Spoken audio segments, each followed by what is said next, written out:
Hello, my name is Marcus. I'm the compiler of a collection of therapy quotes entitled 1001 Windmills of the Mind. A collection of quotes taken from what's often called the psychodynamic or the psychoanalytic perspective, which long ago, as I understand it, was referred to by some as philosophical medicine or narrative medicine, helping one to be their own story doctor, helping one to fix their story. A person's story is considered broken when a life event, a story event, something that's a part of their narrative story. But that event, that story narrative event, overwhelmed the child, causing him to freeze up, lose his embodiment, feeling unreal. And that's a trauma. We need narrative medicine to get back our golden ball. So to do so, we need to let our consciousness rise.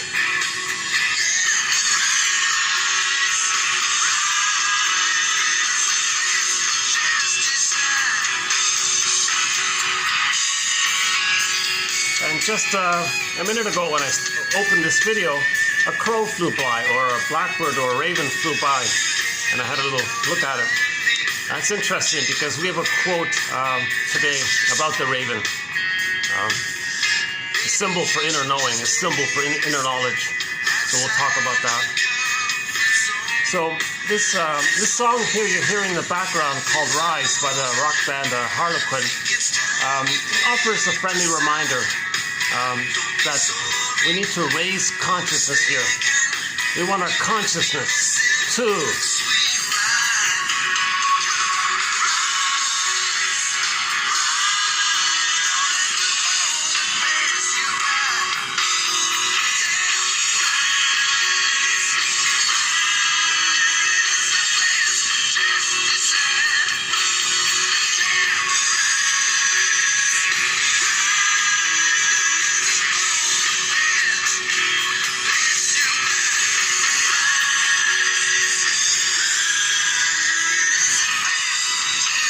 So let's, make a contribution towards this end, to raising consciousness.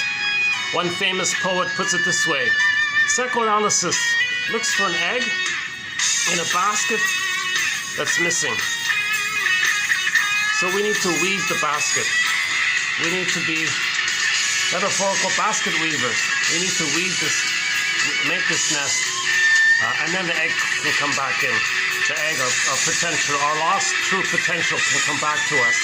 But first we need this egg. Okay? So first we need this nest. So this is raising consciousness. Raising consciousness can then contain, can then hold our lost potential to come back to ourselves. With trauma we lose it. So we make it safe for our feelings to come back to ourselves. So first we raise consciousness here. Like the singer is saying here, rise. We want our consciousness to rise. Then our feelings to come back in.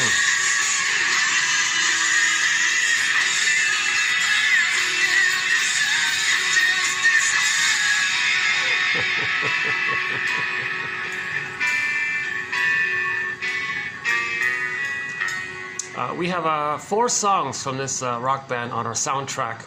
This one here, Rise, Innocence, Superstitious Feeling, and I Did It for Love, those ones there. We have an amazing soundtrack to 1001 Windmills of the Mind, hundreds of great songs. Most of them are there for its psychological message and how it links in with a certain theme or topic that we may be talking about at the time. But a few songs are just there for fun and inspiration. I think this one is sort of in that area there. But he does mention in this song here that if there's envy, if you feel any kind of envy, make it up and realize that there's something wrong. So a symptom of trauma, a symptom of losing the golden ball, our feelings, our embodiment, there's a lot of anger there. And then that's caused with the false belief that the mother hated our goodness. Identification with the aggressor, we hate goodness, hence envy. That's something wrong if the baby has to lose himself and then be like the mother to feel connected to the mother.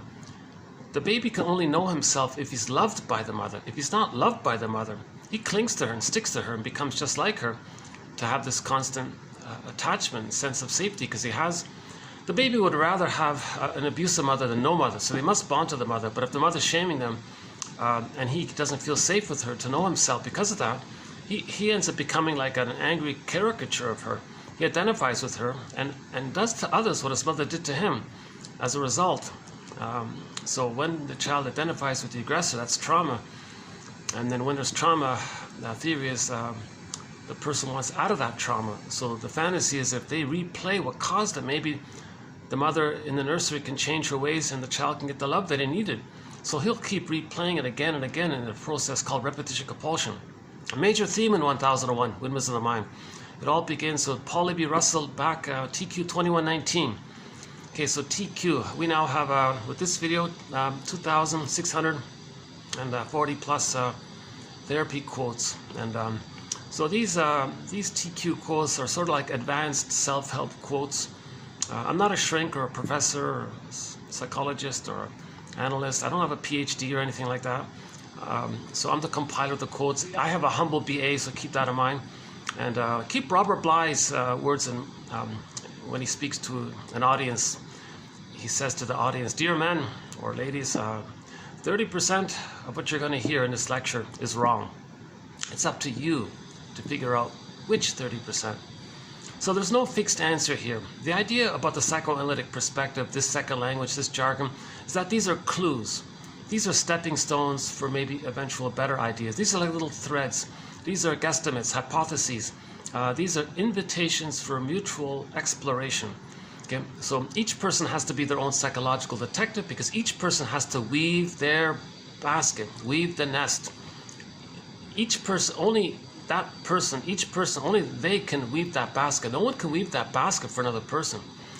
Other people can just share their ideas and knowledge. It's up to each person to kind of consider, reflect upon, and understand and make it a part of them and weave their basket. Each person weaves the basket, and then when it's stable, when the basket is strong enough, then the feelings will come back and the egg will come back in. Again, that famous poet, psychoanalysis. Okay, so healing the soul. So healing, soul doctor healing, the method of healing ourselves. Okay. Well, we can think of it this way. We'd like to find the egg, our true potential, but this is in a basket. This egg is in a basket, but the basket is missing. In other words, don't look for the lost, repressed feelings. Don't look for the lost memories. Don't look in that area. Just be a little philosophical, a little psychological. Look at defense mechanisms, look at object relations theory, look at developmental theory, look at the Karen Horney's work, Melanie Klein's work, William Fairbairn's work. Today we'll be doing some Edmund Bergler quotes. Yesterday we did some very good quotes by Marie-Louise von Franz from the Jungian, so-called Jungian side. Actually, ironically, we don't include his work. But we do have the work of some of his followers because they make things more clear and all that. So I mentioned the TQ. So although we're saying 2,600 plus TQ quotes here, these are done over roughly. So we have 900 videos. So they're done through 900 videos. Overall, approximately 10 quotes are presented in each video. So right here on this YouTube channel, one can get 9,000 quotes, 90% of the collection of this encyclopedia is right here on this channel. So I think that's a real exciting effort there, a real exciting offering or availability. Now for convenience, one can get the complete collection of 10,000 quotes through the coffee page. So the link is below, www.buymeacoffee.com/psychoanalysis. The word coffee is being used as a countable noun, so it's our coffee, buymeacoffee.com/psychoanalysis. A great deal. Nothing like it out there. The psychoanalytic perspective, or vast literature about it. So what I think I've done is I've skimmed and scammed, and I think I've plucked out the sentences and phrases and ideas that I feel are clear enough. In other words, I think they fit Grice's formula for communication. So Mr. Grice says that ideally communication should have 4 parts to it. Is the quote relevant to the topic? Oh yes, these quotes are directly relevant to weaving the basket, healing the soul. Again, the trauma is we lost the golden ball, we lost our feelings, we need to weave the nest to get the feelings back. So this is all in that area. If we're conscious of what happened, make the unconscious conscious. That seems to be the process. If we're aware of repetition compulsion, how we are replaying the past and the present, thinking we can change the past, and then reflect on that, that's a therapeutic turning point. So those ideas lead to the feelings to come back in. So these quotes are very relevant. The quality is there because many times, it's educational, and we learn about how we resist our own healing.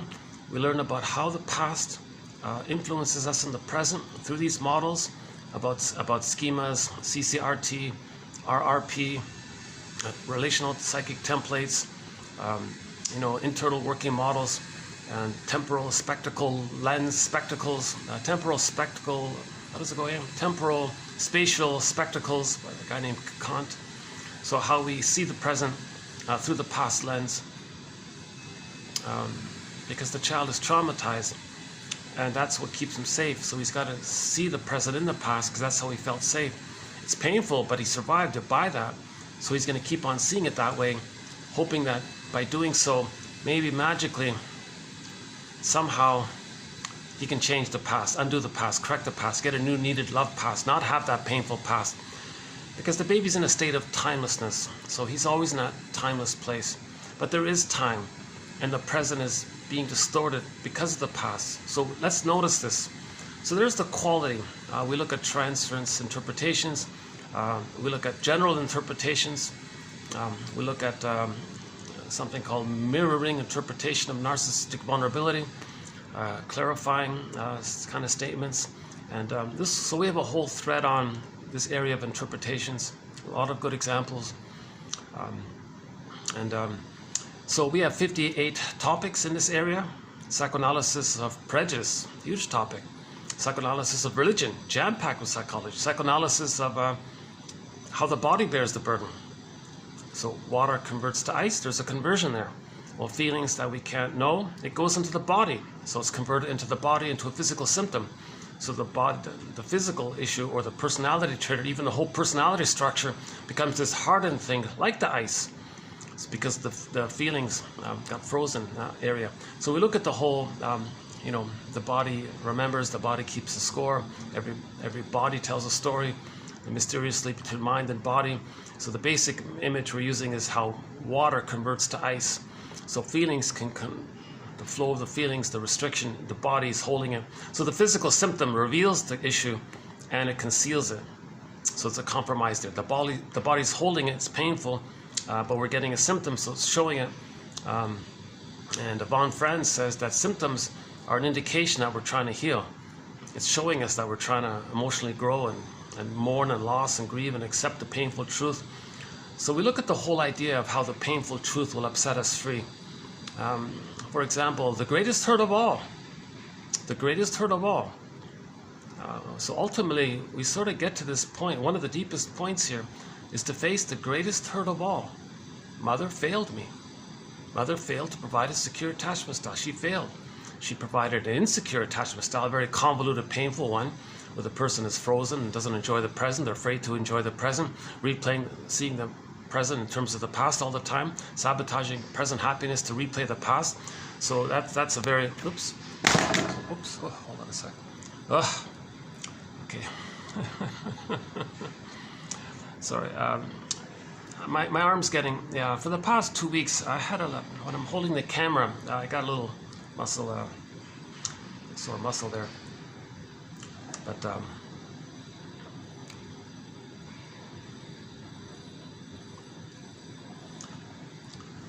okay, so these are the quotes we'll be doing today, So we'll be doing mainly Edmund Bergler's quotes, one of our mentors. And we'll do a couple of quotes from Von Franz, the ones that were left over from yesterday. So we'll be doing TQ 26, 44, 5, and 6.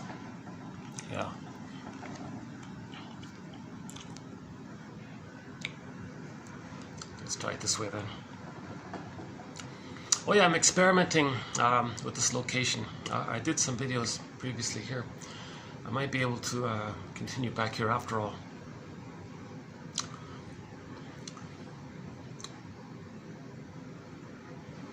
Okay, so let's go back to the basic idea here. By the way, you know what, the last video I did, the last one, marked TQ 2643, I thought that was one of my better introductions. If you want a good 1 hour and 45 minute overview of 1001 Windmills of the Mind, I think I did as best I could in that last video. I was in a bit of a flow, things were smooth, minimal interruptions. I thought I got it out fairly well there. So we'll see how it goes in this video. Oops.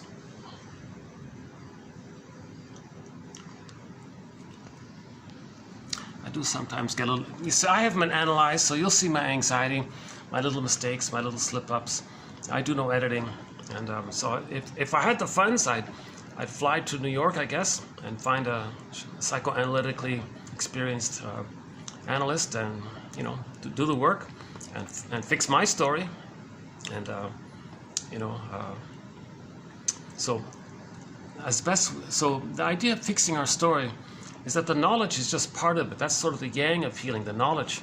But ultimately, we do need the yin of healing.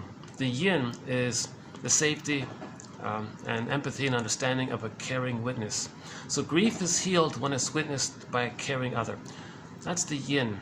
And we had a quote that said that the real mourning, you need the presence.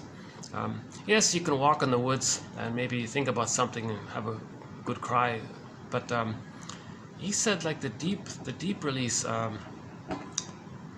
from the recognition of the loss of what happened way back then. You need a caring, you need to be safer. So a person can only offer that. The woods and the trees, you're safe, but it's a human connection you need, apparently.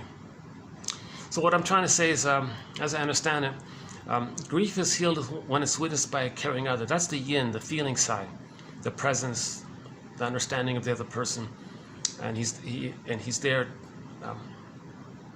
not envious of your healing, or not trying to sabotage your healing, or not being triggered.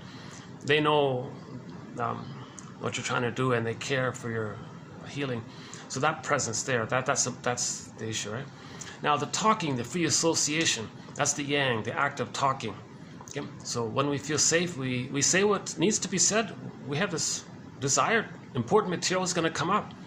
We're always trying to say it, like, you know, we're seeking the safety to say it. That's the yang. So these quotes are maybe just preparing a person in the yang area. Ultimately, someone does need to find a trusted person, or some kind of ritual with a friend, like a back and forth ritual with a friend, so-called co-therapy kind of thing, or sitting in a circle and men's circle or women's circle or something, but an analytic one, not a club, not like that one, not like a hockey club kind of thing, just like a therapy intended circle, right?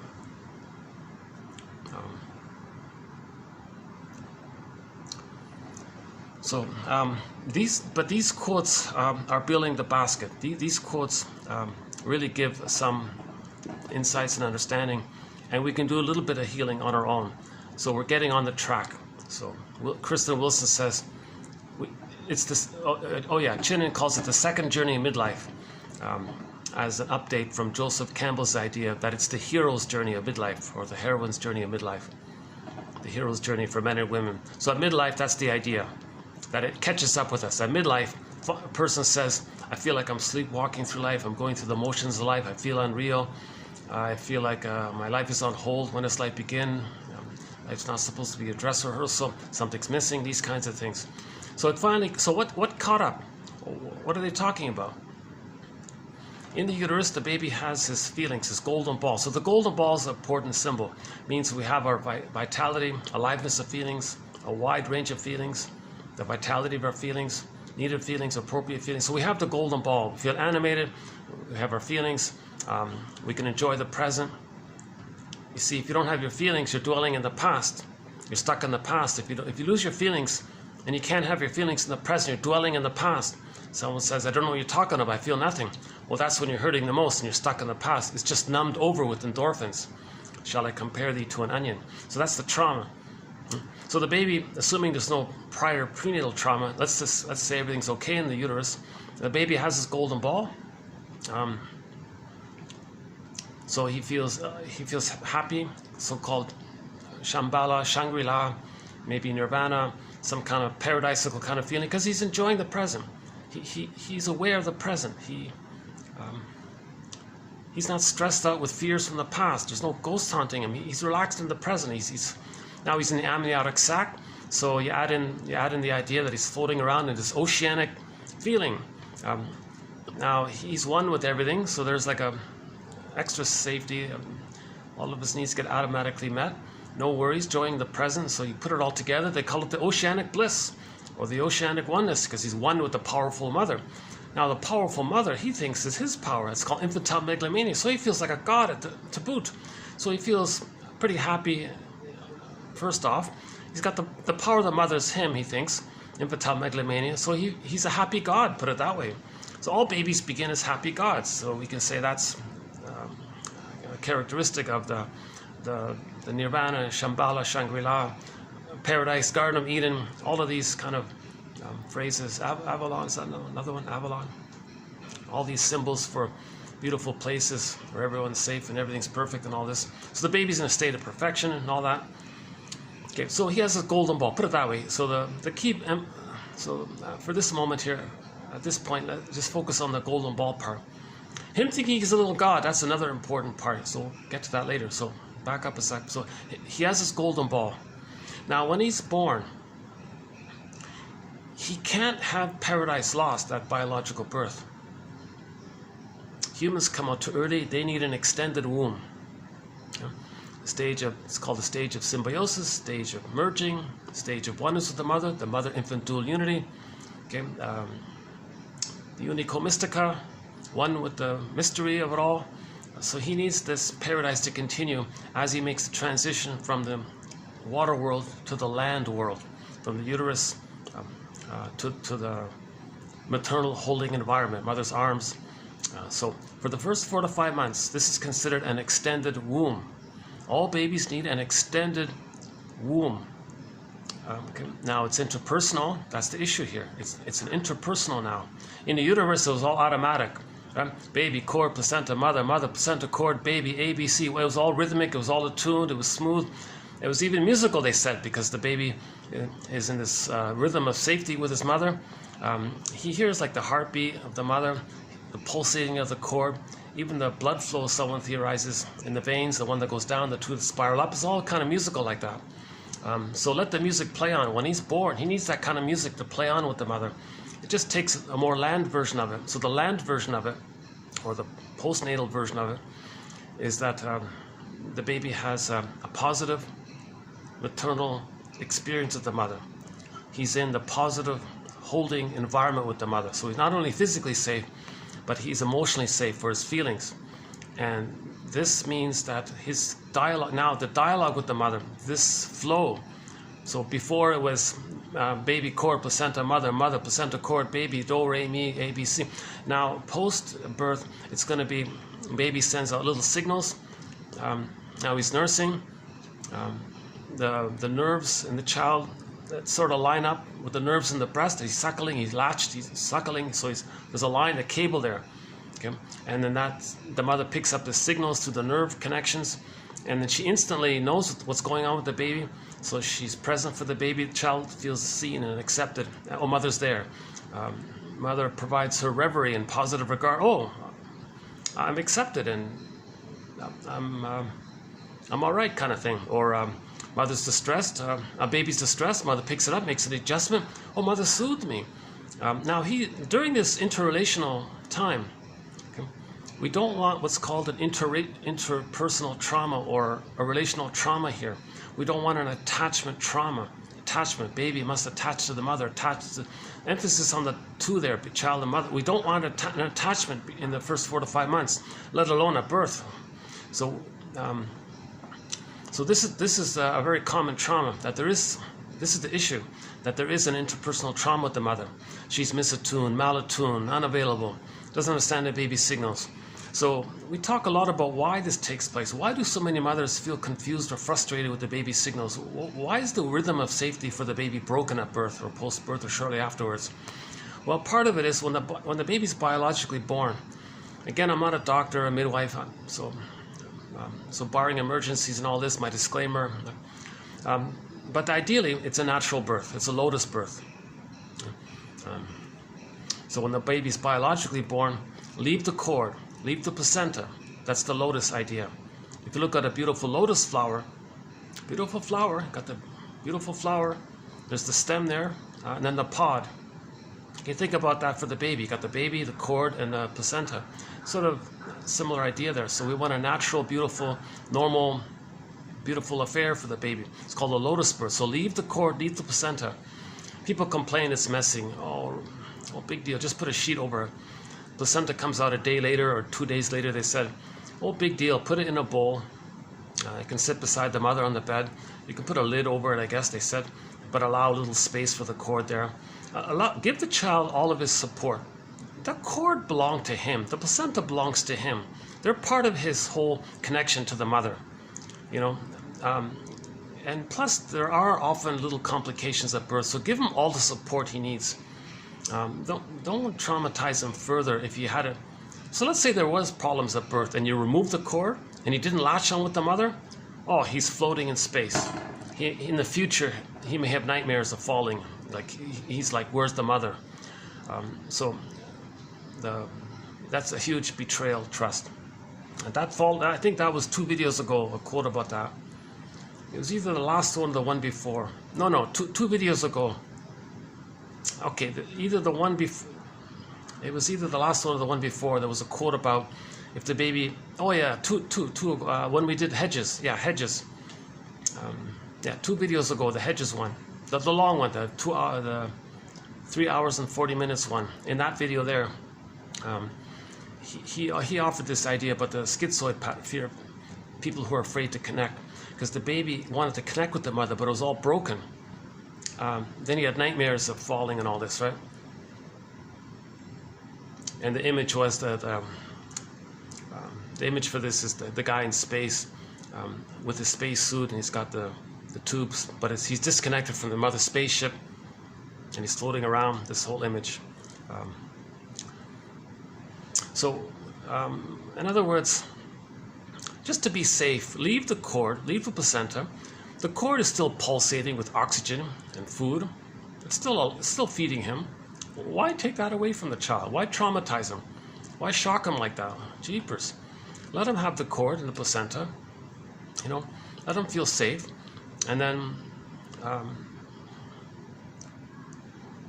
now, at the moment of birth, Klaus and Kennel emphasized the time sensitivity of this, because the mother herself produces lots of hormones to help the baby latch onto her, to have that secure bond with her. So it's not just only for the baby, it's needed for the mother herself to have it kick in for her, that that nerve endings in the breast, so the first mother for the baby is the breast, so the nerve endings in the nipple and the breast line up to the child's nerves as he's suckling. There's a kind of line there, they said. I don't know the biology of it all, but just an approximation. So the image is maybe there's like a cable line there of the nerves. So that preserves. Oh, it's okay.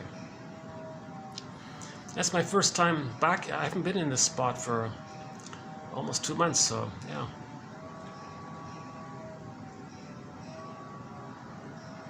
Oh, there's one of the blackbirds. Okay.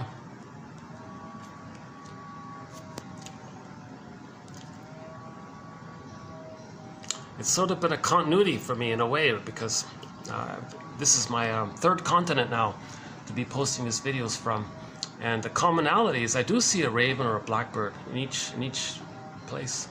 That's sort of like the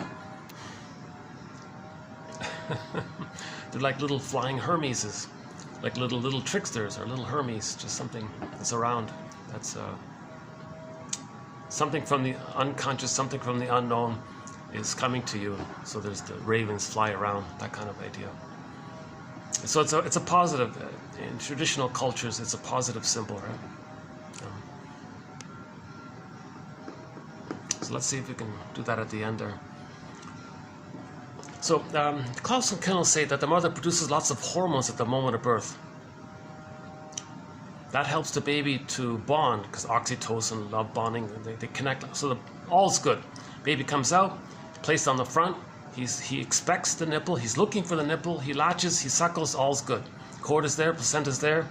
So he's safe from there. He's making the transition. He's getting used to the land world. He's still got his safety. So the bridge is there. Let him have that kind of transition, especially if there were a little trouble during the birth, right? So you really need all that support. Okay, so now so at the moment of birth, as the mother produces lots of hormones, the baby latches on and he feels safe with the mother. He's got the maternal holding environment. He's got the extended womb, the extended uterus, metaphorical outer uterus. He's got that maternal holding environment. So he got it. Now, when he gets it like that it kicks in for the mother to instantly understand the baby's signals. So now she can respond automatically, right on time, instantly, whatever the baby needs, just as all of the baby's needs got met automatically in the uterus, in the post-uterus environment for the first 4 to 5 months. The mother supplies and responds automatically. Now it's a relationship. Now it's like her mind is there. Now it's her consciousness is there. So now the baby's laying memories of this. Okay? So human connections lead to neural connections. Now it's an interpersonal issue here. So the baby's brain is very, very malleable. He's going to record everything for survival, for safety, understand the world. Him in relation to the mother. It's just the two of them, by the way. So that he's creating a map of his of the world, basically. Him and his otherness and his feelings around it. And that becomes like a template, like a stencil that he's going to refer to. So what ideally is meant to happen is that the mother is attuned. Okay, this is called reverie, the mother's positive presence for the baby. The child has that experience in the memory, the wiring gets laid down, that gets set in there, it's a part of him. Now he's present to himself. He can feel present to himself if the mother was present to him. The mother has like this accepting, kind of felt warm, positive regard for the baby, loves the baby in other words. Oh, okay, the memory's there. Then, oh, mother's loved him, he was loved. He's okay, she's okay, I'm okay, you're okay. Moves towards I'm okay, you're okay. And it's differentiation there. Mother sees, hears, feels, soothes the baby. The child can do those things for himself.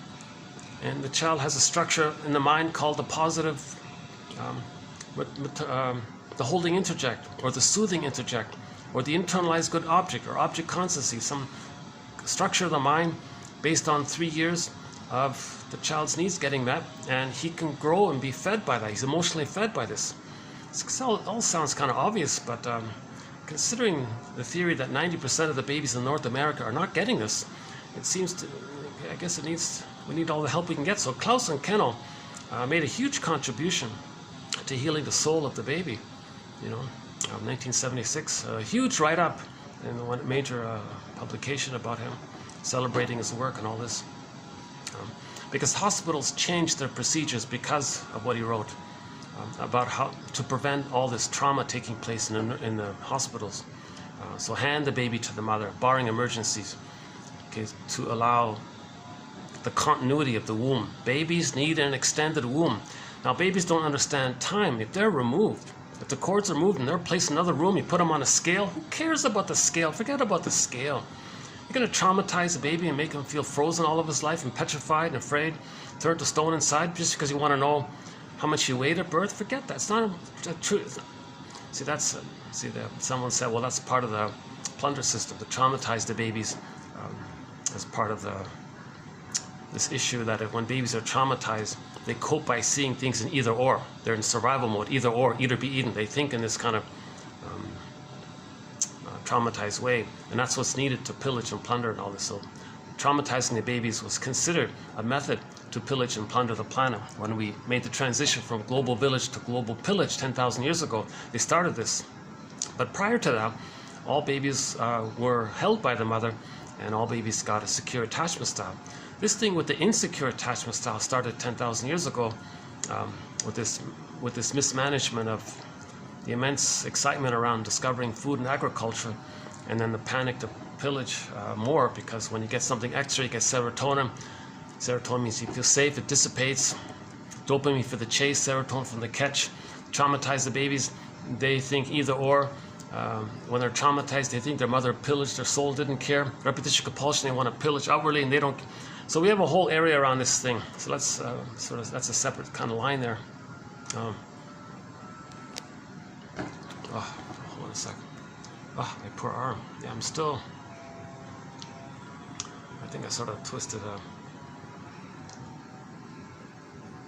Oh, yeah. Yeah, I can see some of the construction people near me here. I guess there's some else going down here as well, yeah? What's on the street over there, yeah? Sorry, not too much to show you from around here. But just like those cranes, just like how those men are building that building, such that when that building's complete, it'll house people. Well, likewise, we want to build our consciousness. We want to raise consciousness, just like they're raising that building. And when that building's complete, it'll house people. When we raise our consciousness, then it'll house our feelings. It'll house our embodiment. Okay, so they're metaphorically building. Okay, we can call that building the ego, restoring the ego, enhancing the ego, strengthening the ego, building a nest, raising consciousness. Hence our song Rise. Right.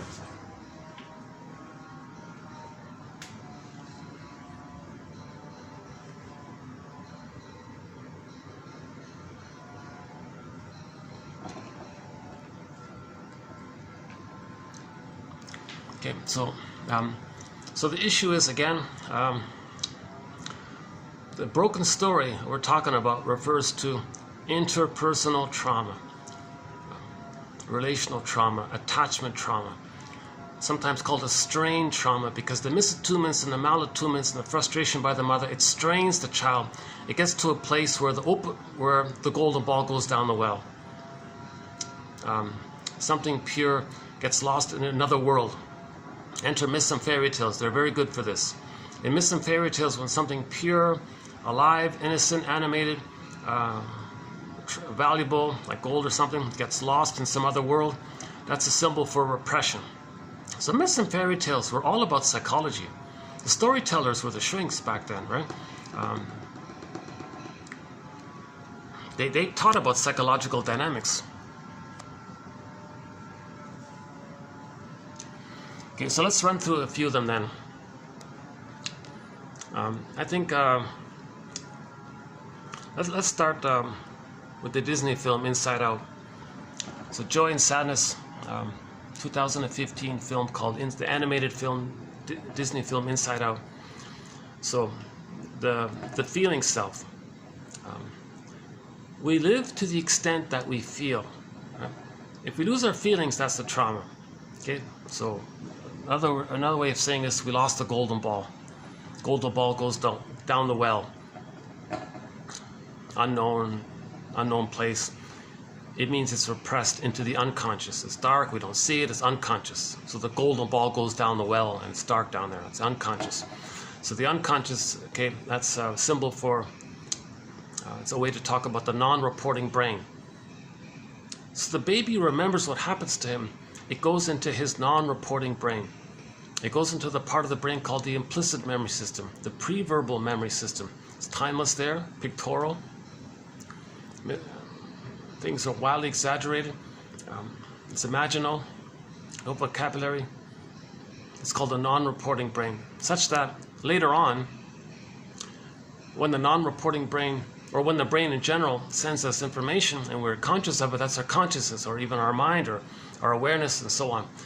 Now, when the brain can't send us information because the trauma took place too early on, that's called a non-reporting brain, or the unconscious, right? Or the inferring mind, because it's going to communicate to us through ravens and through tricksters and these little things, any character in a myth or fairy tale that's sort of mysterious, comes from some unknown place, that kind of helps you sometimes, that's considered a personification that from our unconscious. It's a message from the unconscious, trying to make us conscious of what's going on in the conscious, like a bridge, like Hermes, being a bridge between the conscious and the unconscious.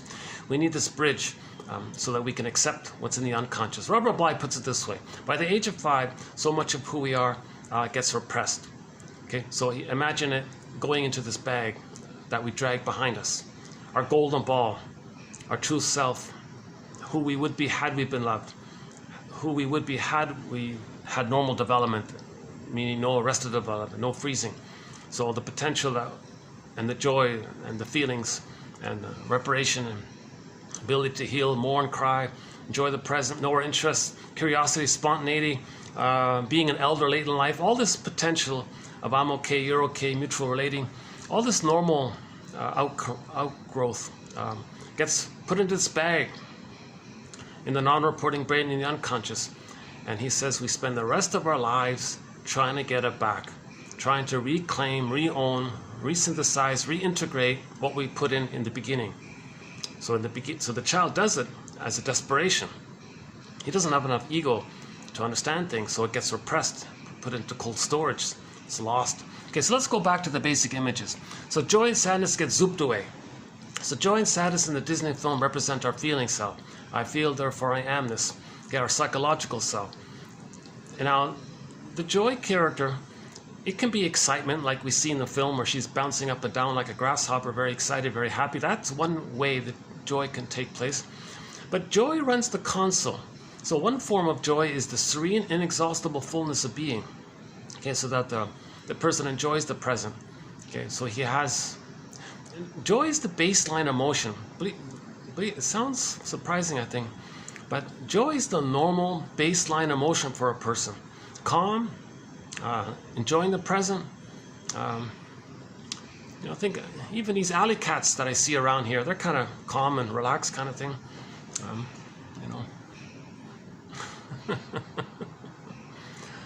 So the baseline emotion is that we're embodied, we make sense, it's calm, it purrs like a kitten, I guess.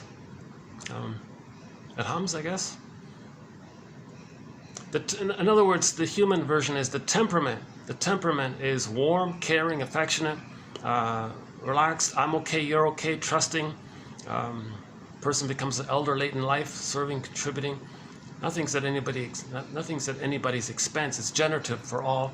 Okay, there's no envy, jealousy, spite, vindictiveness, injustice collecting, revenge fantasy. There's none of this aberration of severe trauma. Right? So joy is supposed to be the baseline. Joy is the natural state of affairs. Okay, so when the baby's loved, he has his golden ball. That's called joy. And then he enjoys the present because joy is there in the word enjoy. So he enjoys the present. Now, if there's a loss, joy can step aside, and sadness can run the console. So they can accept the loss. Now sadness runs the console. They go through the grief process.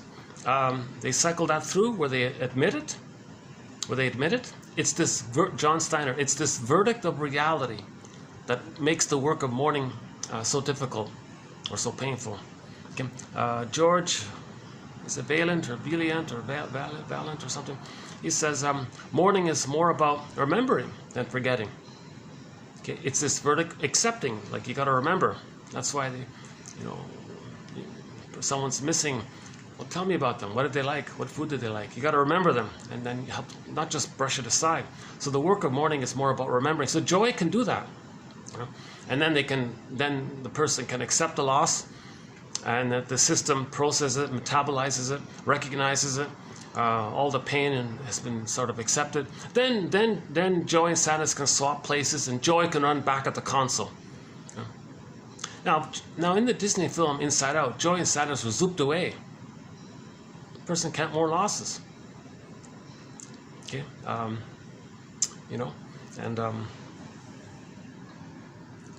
okay. So when joy is at the console, they'll know their interests, creativity, spontaneity. The temperament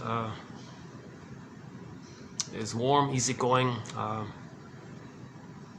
natural. It's I'm okay. It's based on I'm okay, you're okay. And and sadness can be there as necessary. Now the sadness character is also linked to moving towards the recognition of our three-dimensionality, that we're all homotomicus, that we're wounded. So empathy and care and tenderness.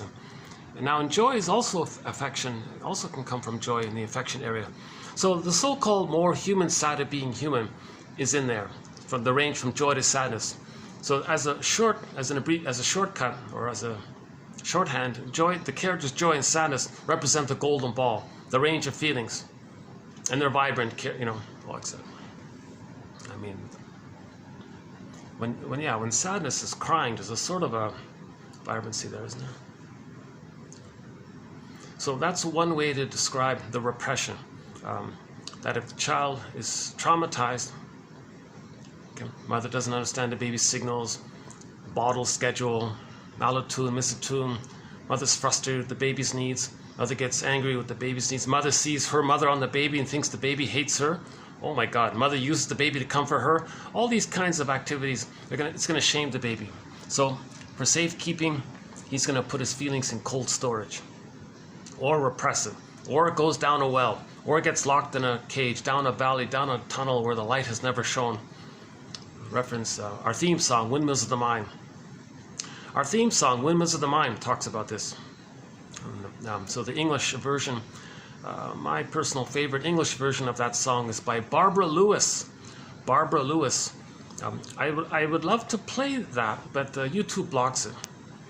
But the next best thing is the German cover by Katja Epstein, which is our theme song now. Our theme song, well, since the beginning, our theme song is Katja Epstein's German cover rendition of the song Windmills of the Mind. A great song. Our collection is named after that song. But for the English, to hear it, if you're hearing it for the first time, I would go with Barbara Lewis. That's like number 2, I think, the second best version, next to Katja Epstein's. A distant third, like a distant third, would be Jose Feliciano's version. But that's it. There are no other. Hundreds of people have covered that song. No one can do it. For some reason, it's a hard song to sing. Only 3 people have been able to sing it. Even Kermit the Frog does a better job than all the hundreds of other people that tried to sing it. Can you believe it? There's a partial French one that's a little bit okay, but I don't know. If that's it, Katja Epstein, Jose Feliciano, Barbara Lewis, number 2, Barbara Lewis. Where the light has never shone, down a tunnel, down a cavern. That's trauma. So our golden ball gets lost. It's down a. It means it's recorded in the non-reporting brain, down a tunnel, down a cavern. So we don't know it. It's gone. It's missing. It's like locked. The golden ball's locked in a cage. So that's number 1. Let's try that one. So joy and sadness get zooped away. Our feeling self, our psychological self, our ontological self, ability to enjoy present, more and empathy, reparation, the more human side of being human. We live to the extent that we feel. So enjoyment, pleasure, being an elder, a lot of the normal traits of being human, it gets lost. Joy and sadness are far off in this other world. They went in that tunnel, they zooped away. They're unavailable. They're in that non-reporting brain somewhere, trying to come back. So at the end of the film, they did manage to come back, but for most of the movie, they were missing. So that's the trauma that it got missing. It's trying to come back, and we want to cooperate with that. If we don't cooperate with that, oh boy, that's anti-life, the reverse of live. Then we have the effects of that. So the effort to heal goes against ourselves. So yesterday's video, if you want to know if you want one understanding of what that word means, the spelt reverse of live spelt in reverse. If you want to know what that means from traditional psychology, from myths and fairy tales, from folklore throughout the ages, the true meaning of that, check out the last video, starting at the 1 hour and 45-minute mark. We went into the Bon Francis quotes, or just read the quotes there. No, I think you need my explanation. Oh, better yet, read her book. Yeah, read her book on it. But I think I conveyed it in the last video. It's not as dramatic as what it means. There's this innate drive for healing, to heal, but if we go against it, that push is then turned against us. That's what it means. So the life for healing, you reject healing, it goes against. So the reverse of live is that. So when people use that word, the reverse of live, that's what it's referring to. That you're not cooperating with healing. That you're means you're so pained, you're afraid to heal. You're so traumatized to heal. But there's this drive, but there is this constant. So physical symptoms are saying, come on, heal. Dysfunctional behavior is saying, come on, heal. We're getting all these clues. Repetition compulsion, doing the same thing over and over again. Come on, heal. So there's constant little clues being communicated to us that we're not cooperating with our healing. So repetition compulsion is constantly telling us, hey, come on, there's a trauma here. You sabotaging the present to replay the past, that means there's trauma. So you being aware of that, then now you're cooperating with your healing once you're aware of that. So our thread on transference and repetition compulsion are the two, maybe they're the two top most important threads in our collection here. Transference and repetition compulsion, those two topics. Again, we have 58 topics. Those two are in the top 5 for sure. Yeah. Oh, there's our crow. I don't know if you can see him there, but it's just landed on top of that white building there.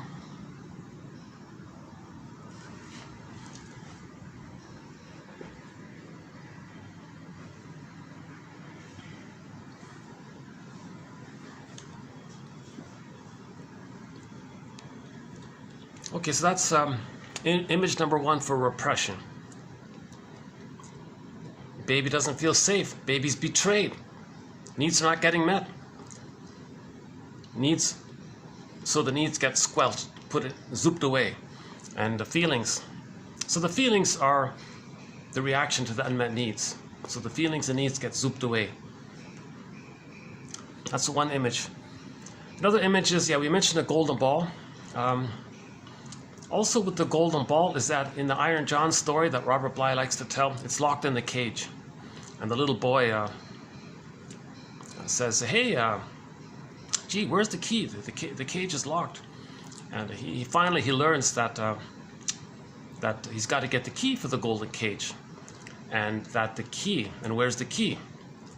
He finally learns that it's under his mother's pillow. So that means a symbol, we got to make a link. That it's a secret with the mother. The mother caused the loss of the golden ball.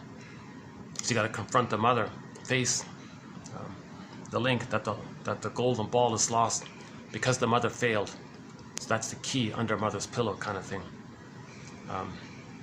So the ball down a well, locked in a cage, these are also metaphors. So the ball is the vibrancy of our feelings, the aliveness of our feelings. That's another one. Another one is when something's innocent. So the baby in the forest. So in the Atalanta myth, king sends the baby down into the forest. So something pure and innocent like a baby is lost in this other world in the forest. The forest meaning unconscious. Okay, so that's another image, that the baby's lost in the forest. So that's just a metaphor that our innocence is lost in some other magical, other unknown, dark place kind of thing. Another version is the Miss Core, the maiden, the pure maiden, innocent young lady or whatever. She's on the field, earth opens up, she gets yanked down into the underworld. Earth opens up, she gets pulled down. It's called repression.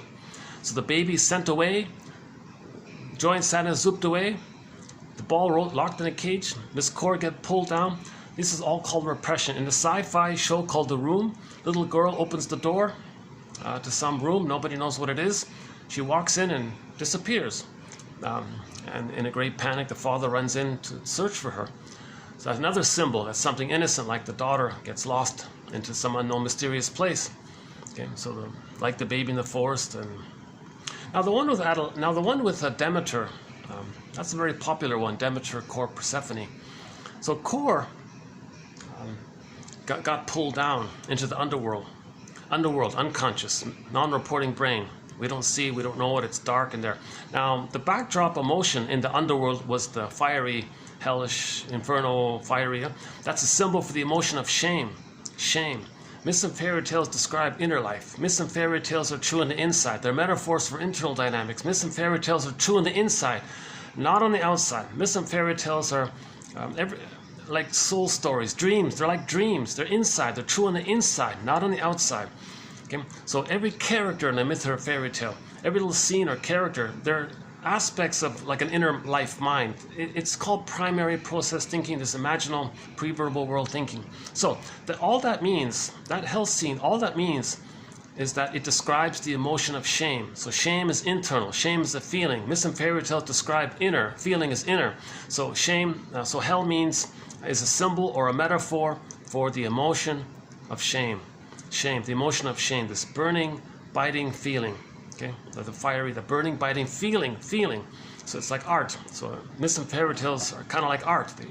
Think of it as art. Yeah, think of myths and fairy tales like artwork to describe inner. So when Miss Core gets pulled down and she's in the underworld, it's all fiery there, that means the baby felt very shamed by this. The baby's very shamed.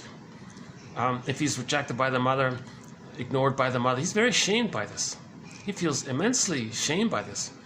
Now shame and rage go together, so that can add to the fieriness. So when the baby's shamed, he's enraged, so that can add to it. Now what about that character that pulls down? See, there's a character that pulled down Miss Core. Okay, so that can take many forms. It doesn't have to be the guy with the horns. Okay, when the baby's nursing, he's being rejected by the breast mother. He's being shamed by it. He's being hurt by it. He's enraged. Now, he can't know his rage. It's too much excitation for his little system. So to not get too much stress hormones, to prevent his brain sending him too many hormones, and he couldn't handle it all, as a trick, he'll think, oh, I'm not enraged, the mother's enraged. So now he has an image of the breast mother as large and powerful. Again, from the baby's small, helpless size, the breast is a powerful, strong giantess in the nursery, in effect. So now the mother's this powerful giant who's enraged and wants to gobble him. That trait is a projection from the baby, that the baby had a fantasy to control the breast, devour the breast, possess the breast, because his basic need wasn't getting met. The baby's not greedy. The baby doesn't want to devour. The baby doesn't want to control. He just has an ordinary, basic, simple human baby need to feel safe and fed, and he's good and develop and grow on. Now that's not getting met. So here's an imagine. So let's do it quickly again. So in the past few videos, I've been experimenting with this imaginary dialogue that the baby's having with the mammalian part of his brain. So, baby's nursing. Mother's doing it wrong. Mother's failing the baby. Okay, misattuned, malattuned. Baby wants emotional feeding. Mother says, "Oh, here's some food." Baby's very enraged and shamed. "No, I don't want. I need reverie. I need attunement. I need a rhythm of safety and music. I need you to see me, see me, and relate to me. Like see me. Are you there?" Like the baby has this kind of emotional feeding, interaction, interpersonal. Mother's unavailable or frustrated or shames the baby or annoyed. All whole sorts of whole long catalog frustrations on the mother's part in this area. Hence the idea that the mother failed the baby. So at that time, the baby's in a huge double bind. He can't go, he must turn to the baby. He must attach to the mother, but she's shaming him. How does he adapt? What does he do? What does he do? The baby must go to the mother to have an attachment, but at the same time it's paining him and shaming him. How does he manage this? What does he do with himself? Like, how does he make this compromise? So it's as if maybe it's something along the following. The child feels scared by the mother. He's terrified by the mother. He's terrified that he has no mother, no human mother, and the human mother is hurting him, punishing him, rejecting him. He's very scared in the beginning. He's fear there. Oh yeah, back to joy and sadness in the Disney film Inside Out. When joy and sadness were zooped away, what was left of the console was fear and anger. So fear is like the first, and then fear gets overwhelmed quickly to the anger. So that's the survival personality, the stress response. Anger and fear are not primary. They're like reactions to when joy is not available. When the child's not loved. So joy is primary, right? Even sadness is primary. It's needed, it's part of life, right? To accept losses. Then if the primary basic feelings of the feeling self is lost, then the reaction, it's a reactive thing. of the baby thinking he's not going to make it. That's the amygdala and the fear and the anger and all this. That's not primary. That's just there if there's trauma. Okay, so back to dialogue here. So the child says to the mother, "Hey mother, I need a maternal, positive maternal experience with you." Mother says, "Leave me alone," or something. "I don't get it." "Oh, treats the baby like a sack of potatoes." "Oh, they don't remember. It doesn't matter." "Oh, I'm busy. Come on, baby. Suck it up. You got to be tough in this world." Maybe the mother has sort of these kind of,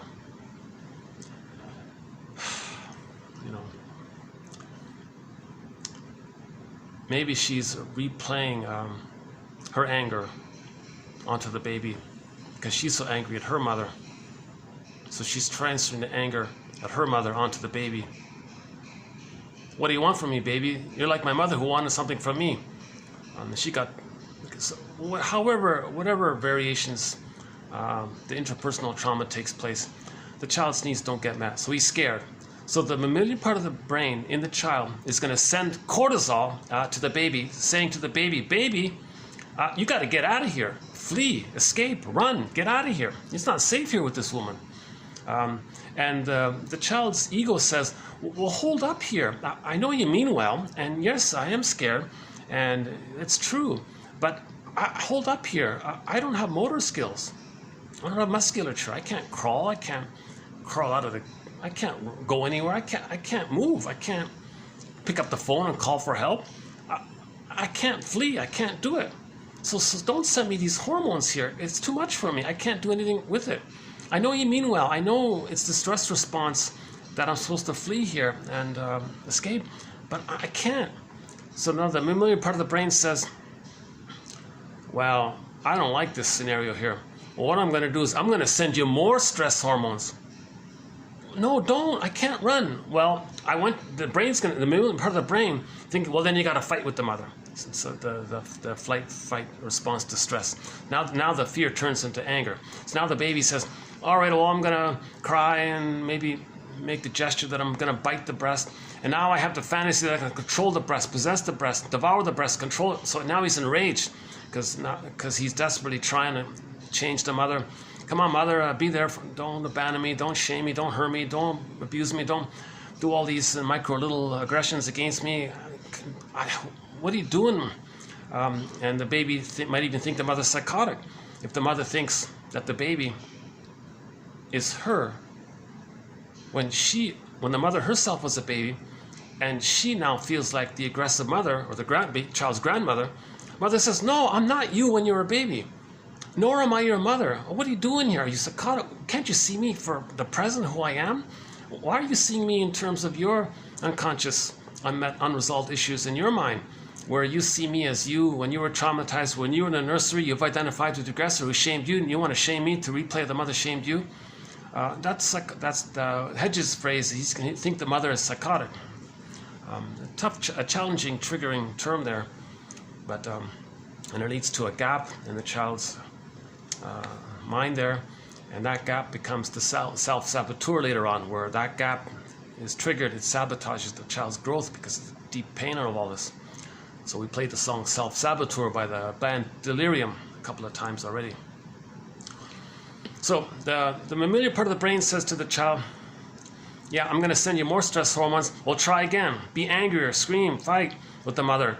Try to control the breast." So the baby's trying. He's screaming, he's crying, he's enraged, and he's trying to bite the breast. And he's trying to change the breast, control the breast, possess the breast. He's trying and trying. Finally, it gets to the point where, okay, hold up, brain. No more, enough. I can't flee. I can't change the mother, with my anger, control her. So this is too much for me. If you keep sending me these stress hormones, my system is gonna go kaput somehow. It's like maybe the analogy I think is in the car. Somebody's got the gas pedal to the metal and the other foot on the brake pedal, and the brake pedal is pressed down as hard as it can go. So the engine is, one part of the car wants to go, another part of the car says stop, go, stop, it can't, and maybe something goes kaput. Maybe the child's in that sort of scenario. and then maybe things, so part of him goes against the part of him, the other part goes, the cells maybe this whole immune issue, or maybe some organs fail, or some kind of physical disruptions take place. So the child doesn't want this. So, okay, so to prevent, as a self-protective mechanism from his own mammalian part of the brain, he's got a trick, his own mammalian part of the brain. He's desperate here. Enter defense mechanisms. He's in defensive mode, right? He's like defensive, like he's got to protect himself. So that's why they call it defense mechanisms. So defense mechanisms or psychic defenses are maneuvers of the mind, operations of the mind, mechanisms of the mind, mental mechanisms to help the baby in this area. So let's go back to the dialogue. So the child's ego says to the mammalian part of the child's brain, I can't take any more of these stress hormones here. The mammalian part of the brain says, well, what do you want me to do here? You got to flee or fight. That's all I know here. I know you mean well, but what if I do this? What if I somehow manage to convince you that there's no problem with my needs and feelings, that everything's okay? Well, how are you going to do that? Well, let me do this. I'm going to do a trick called projection. I'm going to attribute my needs to take in, which now has become an oral greed, this devouring, hungry wolf oral greed issue, and my rage around her. I'm going to project these two traits onto the mother. So I'm not needy and hungry and raged. The mother's needy, hungry, and raged. I see. So the mammalian part of the brain says, so you think by doing this that you've tricked us into thinking that since you don't have these needs and feelings, that somehow you're okay. Well, that's right. I'm still confused. Well, what do you mean? Well, if you think your mother is a hungry wolf that wants to eat you and devour you, if you think your mother is like a vampire or like a cyclops character that eats the people in the Odyssey, or if you think your mother's a devouring monster that wants to eat you, okay, and those traits are not her, but you make her into that to trick us that you don't have those traits of rage and devouring greed. You put it outward like that. I don't get it. What do you mean? Well, how are you going to feed safely? How are you going to take in the powder stuff? Or how are you going to take in whatever milk or food is being available to you if you think your mother's a monster that wants to eat you? Okay, good point, brain. So let me do another trick. What do you mean? Well, yes, I'm merged with this issue here. I'm fused with this monster that's rejecting me, and I'm projecting my rage onto her. So I'm fused in this area, and it's very painful. I got to do a mechanism of the mind, a trick of the mind known as the splitting mechanism. I'm going to hallucinate a goddess, and I'm one with the goddess. So yes, I'm fused with the breast, because fusion, baby and the mother are fused in the beginning. It's called undifferentiation. Baby doesn't know where he ends and the mother begins. It's oneness there, right? So he's one there. But the mother's enraging, and he's one. That's so much psychic pain. So what if he kind of does a trick called, like, buries it, so to speak, puts the whole thing in a bin, and then buries it, and then hallucinates like the guy in the desert, like the hungry, thirsty guy in the desert in the scorching heat who hallucinates an oasis. So the child says, hey, mammalian part of the brain, like that guy in the desert, I'm going to hallucinate that I'm not relating to a monster. I'm going to relate to a goddess breast, an ideal breast, heavenly, unconditional, beautiful, bountiful, reliable, safe, trustworthy.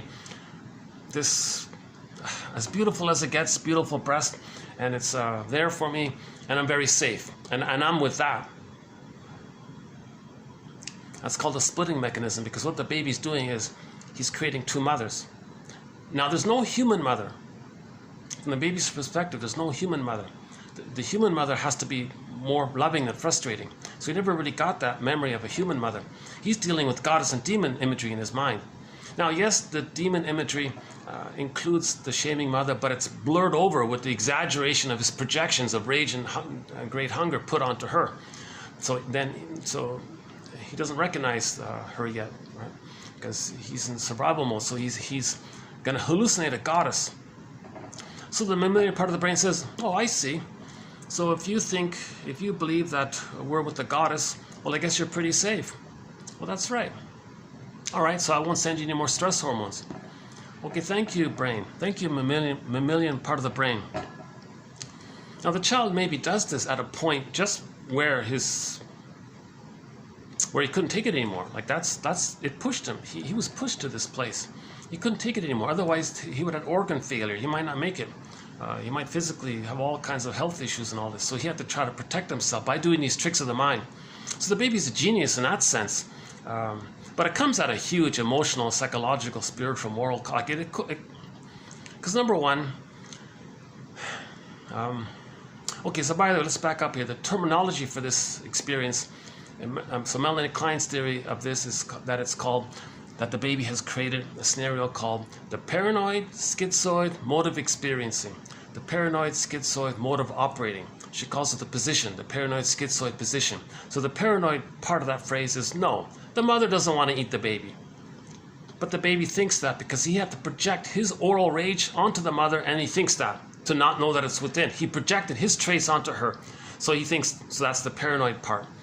So he couldn't accept the reality that mother was okay, just she was on the phone too long. But see, the baby doesn't understand time. Mother's on the phone too long. He thinks, poof, there's no mother. He's enraged. He's separated at birth. Poof, no mother. Betrayed. Mother took him away from her. He hates the mother now. Like he's enraged at the mother. So, right? But the mother did something benign, but not from the child's perspective. We gotta have empathy from like poor little baby's situation here. Gotta have empathy for the baby. Robert Bly talks about this. I just discovered it this morning. Someone posted a lecture Robert Bly gave. Somebody entitled it "Arrested Development for Men." So I'll have listened to it very soon and maybe have some quotes from it.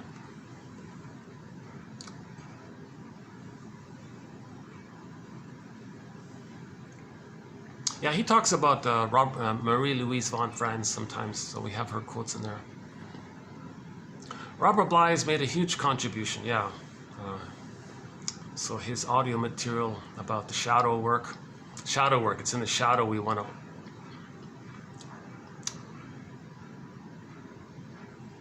What's repressed, get back into us, that's called shadow work. Now, in the shadow, we see it outward first, it's projected to know that it's within. So projection is a mirror to know that it's within. So the trickster character, the raven character, is getting us to say something's outside to know that it's within. It's called shadow work, or owning your projections, they call it. Okay, so Melanie Klein's theory is that it's the paranoid schizoid mode of experiencing. To be honest with you, as I'm presenting this right now in this moment, I'm having this little inner critic voice. Marcus, you did a way better job last time. Here, you're not doing a good job here. Just give up, start over. My request would be,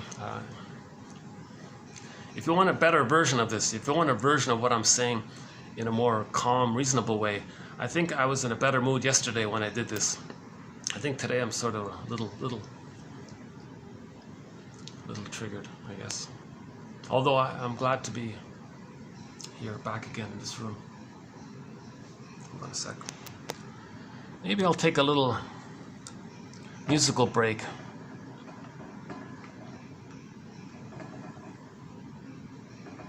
Let's take a little music.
later on.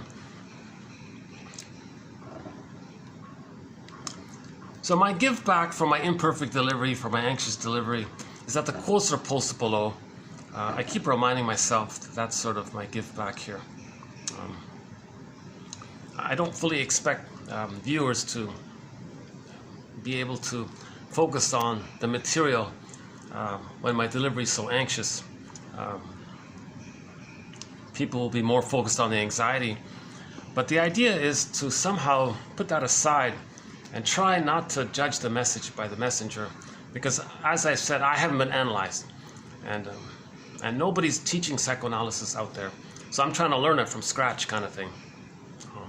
So keep that if you keep that in mind, maybe you'll get the benefits of the quotes more, rather than discounting it because of the way it's being delivered. It's a work in progress to deliver these quotes in a calm, smooth, easygoing, relaxed way. That's why I'm thrilled on the odd time I do a good video. That's why I'm saying the last video I think was a good video, one of my better ones. The last two videos were some of the, maybe the two, among the top 2 videos. So I might do 20 videos and maybe only 1 or 2 are pretty good. In many videos I'm bouncing up and down, looking for places. So Melanie Klein has this very challenging phrase called the paranoid schizoid mode of experiencing. So the paranoid part we mentioned already. The schizoid part is the splitting. Mother's a goddess and demon. Like, whoa, very unreal. First of all, the mother's one single human person. She's not either one time a goddess and then she flips to a demon. And it's like, what's going on here? So, but the baby's doing that in the mind when he's traumatized. When the baby's traumatized, he does this flipping thing in the mind. So that's the schizoid part of that phrase, the paranoid schizoid position. Now the paranoid schizoid position seems to be used by most babies in the early on, the first few weeks, to cope with the small size and to get used to the transition. He may briefly engage in that because no mother's perfect and so on. But in a few weeks it gets sorted out. In normal development, that gets sorted out. It becomes existential hearsay. There may be some traces of memory of it. And in the future, under great stress, the person may temporarily revisit that. Because under great stress, the baby was under persecutory stress to do all that. He was under immense stress. He thought he wasn't going to make it. The furies, the abandonment, depression, the stream painting, he's not going to, right? Immense stress. So he does this. Projection and either or, that's the way to deal with immense stress. But if that gets frozen there, if that didn't get a chance to resolve, if the mother's straying, if the mother's like many times a day, day after day, week after week, month after month, it's called a strain. And the child's still there. He's still in the splitting of the projection. He's still in the paranoid schizoid mode of experiencing. And that goes on post 3. Whoa. Okay, now we're entering into this. Now we're entering into a character. So the child's going to have a certain personality structure that revolves around that psychic setup. And there are several personality patterns that have that underlying setup, but the form it takes might be slightly different. So, as an abbreviation, one author calls them the stingers, because one of the main mechanisms that's going to take place when a child doesn't advance out of the paranoid schizoid position and graduate into the depressive position. The depressive position is the normal developmental result of where the child can get to a place where his mother's a person and she's imperfect, but he can handle it. He can handle the 2 sides of the mother. It's called holding ambivalence, tension of the opposites, whatever you want to call it. You can see the 2 sides of the mother. And you feel bad if you're angry at the mother because the mother loves him. He's loved by her, but sometimes he's angry at her. He might want to feel bad. That's called the depressive position. But if the child never gets to the depressive position, he's still in a splitting defense mechanism, which is either or. He's dealing with godlike images. He hasn't entered into the human realm of feelings and empathy and care and reparation and tenderness. He's still in that godlike area, the narcissism area there. Narcissist looks into the pool of water. He sees a reflection of himself. He thinks, oh, everything's just him. All babies have that in the beginning. Okay. Now, so the power of the mother is his power, infantile megalomania. He didn't get loved to see I'm okay, you're okay. So in the paranoid schizoid mode of experiencing, they're operating at that original grandiosity, that all babies think the world, that they're the center of the universe, they're the universe, everything serves them, it's all about them. Now, everything for the baby is utilitarian, really. No one likes to think that, but the baby's sort of in a utilitarian place, because he's not saying, oh, thanks, Ma, for the good feeding. He's not kind of in that gratitude area yet. Gratitude, empathy is a developmental outgrowth when he's loved. If he's not loved, he doesn't get that. If he's not loved, it's just going to be hate, greed, envy, grenvy, spite, vindictiveness, schadenfreude, controlling, count more losses, sour grapes, injustice collecting, and a few other areas, right? But grandiosity is going to be the common one, because the grandiosity is only dissipated when the child is loved. If he's not loved, he takes refuge in that old grandiosity. Huge irony, because the baby was never a little god, but the person chasing that. Karen Horney's term for this is neurotic pride, the search for glory. But when she uses that in the context of like the Peer Gynt story, the Don Juan story, you know, the womanizer, like they're searching for to be a king, or like those kinds of. They're searching to fulfill the false belief that they were a little god. That's the search for the glory. They mean it that way, so they call it the search for glory, right? From the glorified self, the idealized self, the ego ideal, all these different phrases for it, right? So the child, that's his only link to his original sense of self, is his grandiosity, ironically. His feeling self, his true self, it got so squelched, he projects that as well. His being so shamed like this, and he can't take it anymore because he never got loved, he's going to say others are that. His feeling unloved, defective, no good, fill in the blank, all sorts of slang terms for that area. He'll say others are that. So when you hear people saying, oh, they're this and they're that, and using the most disparaging terms, they're talking about themselves. Because that's how they felt with their mother. They thought the mother thought that of them. They identify with the aggressor, repeat onto others what the mother did to them in a process called repetition compulsion. So the baby thinks that the mother hated them, he felt defective, unwanted, no good, etc. As a defense to not feel all that, to not get all those cortisol, back to that dialogue with the brain, to not get the stress of that, he'll say others are no good. So hey, mammalian part of the brain, don't send me more stress hormones. I'll just say others are no good and defective. I'll take refuge in the grandiose part self. That means I'm okay, I'm safe. I'll fantasize I'm a little god. That means I'm safe, I'm above him. Brain says, okay, fine. Brain's kind of simple that way, doesn't. So they're called the stinger personality patterns. When the mother shamed them, they've identified with the aggressor.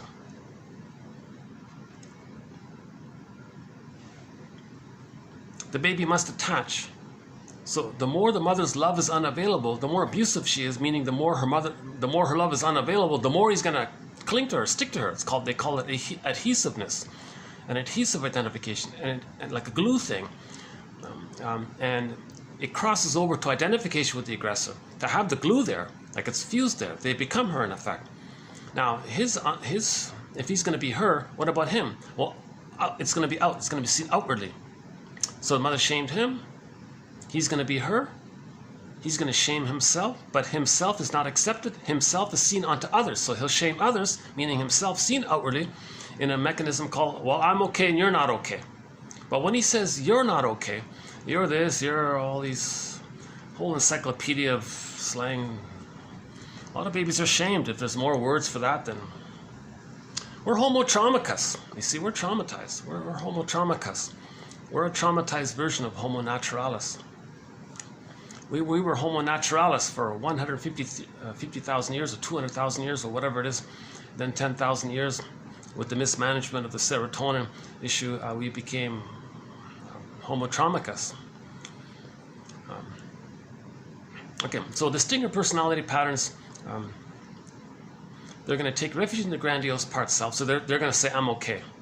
The original feeling that they're not okay, they're going to see it onto others. So the mindset's going to be, I'm okay, referencing the belief that they're a little god. That okay. It's this pseudo self-sufficiency, godlike imagining that they're little gods. That they mean that okayness. It's a fake thing. It's an imaginary thing. That's why the narcissist flower. That's why the narcissist psychology is named after that narcissist flower. That flower being one that gives people an illusionary, hallucinatory effect. So they have that illusionary, hallucinatory, dreamlike effect called solipsism, where they think that they're little gods. It's all about them. It's only them. The world's just everything is seen through them because everything's for them. So the baby's in a solipsistic state, right? Okay, so okay, back to the stinger personality patterns. Let's back up a sec, something basic here. When the baby's born, hey mother, I need paradise to continue. Paradise is not there. Child thinks, well, he's everything. He's the universe. His paradise is not there. Hey, wait a minute.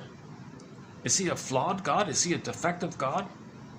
Like, is something wrong with him because his paradise is not there? That's part A. Part B, he can't parse out where he begins and ends and where the mother begins and ends. Mother's quote-unquote defective. He thinks the mother's him, so he's defective. Part C, he may try to accommodate the mother, maybe try to save her, protect her. Morton Keeson says that the baby thinks that his needs are threatening to the mother, that they scare the mother. Mother, don't be scared by me. I'll freeze up. I won't have needs. I won't have feelings. Does that please you? Does that protect you? And I'll be like a rag. I'll be like the Velveteen Rabbit. I'll be like a stuffed rabbit. That's safe for you, isn't it? Does it work? Will you change your ways now? It didn't work. Mother didn't change her ways. So the baby tried everything to save the mother. He became emotionally like that rag doll, like the Velveteen Rabbit character, right? So another version of the repression is that we feel frozen, petrified, turned to stone, Velveteen Rabbit, unreal, all these other phrases, right?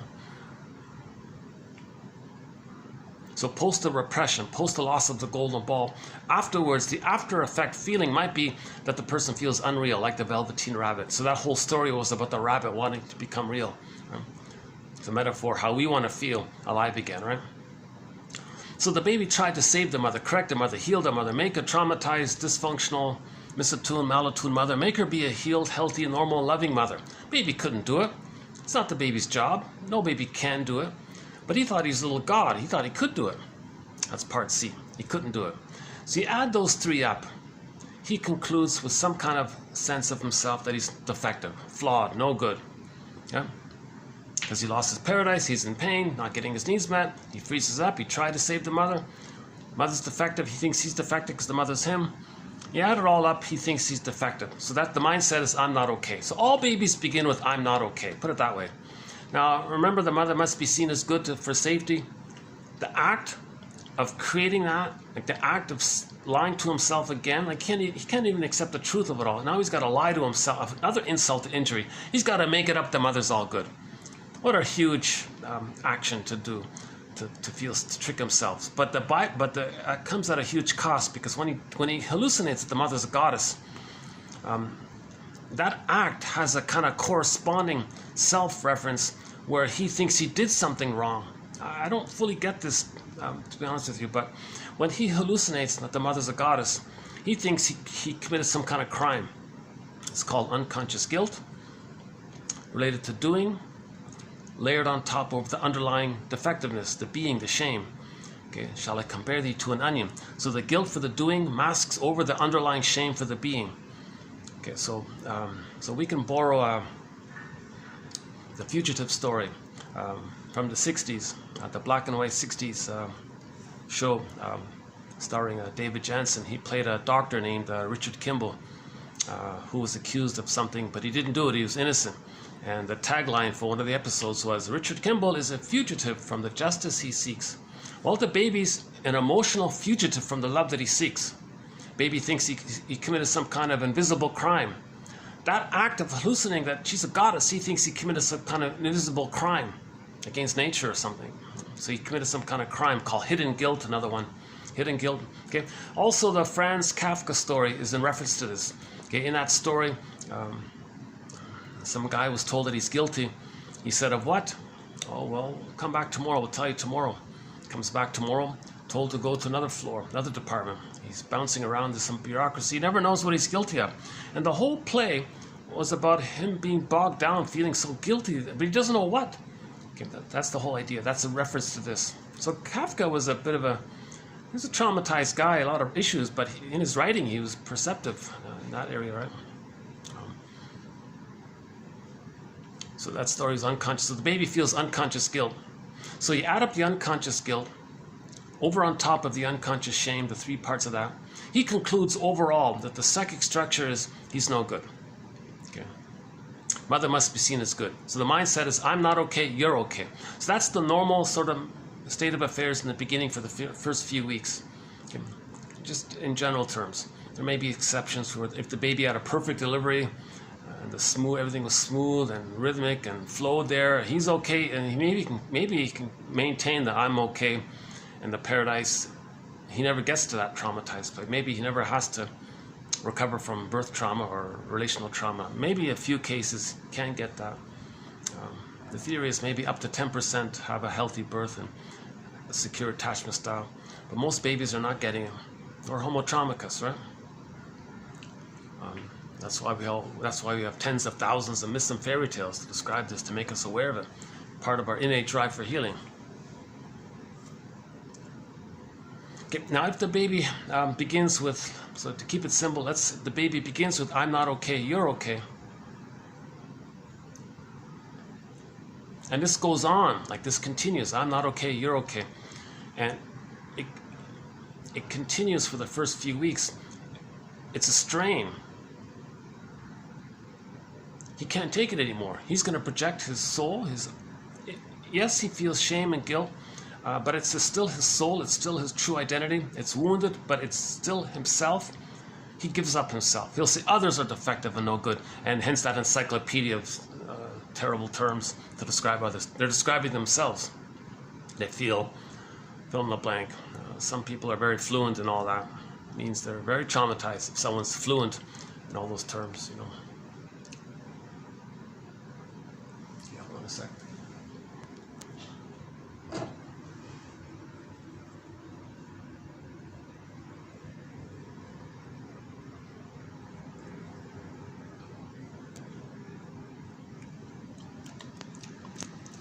Well, I'm just thinking, if I can continue to use this room, my videos will get better.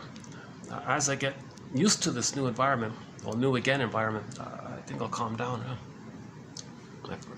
Sometimes it takes me a while to get used to a place, then I calm down. Maybe I should go back to the last one. I was okay there, yeah. In the last 2 videos ago, I did it over 5 floors. Because, like a restaurant, I went to the Italian restaurant, another lobby area, like an open area, and I bounced around, but the video turned out to be okay. Maybe the moving around kind of helps me to discharge a little bit of a...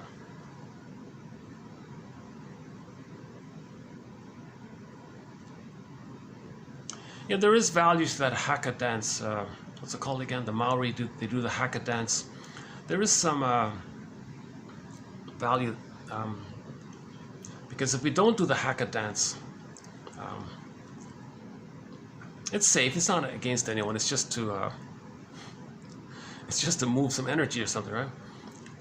If we don't do it, we may ruminate a lot. It gets transferred to the mind. Hence, we're ruminating a lot. That's somebody's theory there. Is that coming up today? I think that's coming up. Is that here? Ruminating.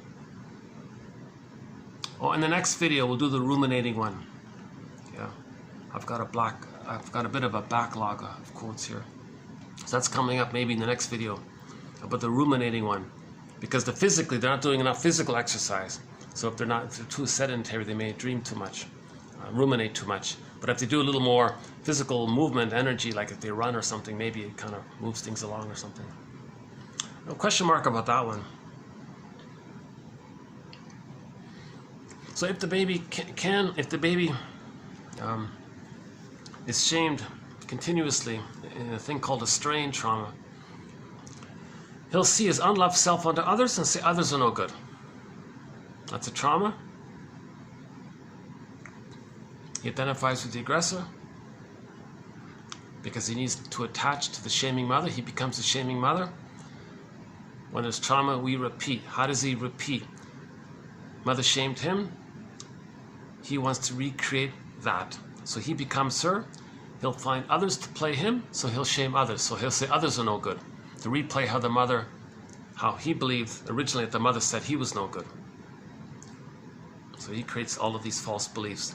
Huge false beliefs. Of course the baby's not shame. The baby's not defective. Babies are honest and innocent.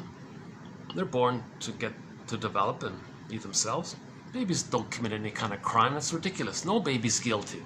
No baby is defective and shamed and unworthy. This is all a response to trauma and the baby's false belief that they're a little God in the beginning, taking it upon themselves. Just like how babies are always trying to save their parents and they blame themselves and so on.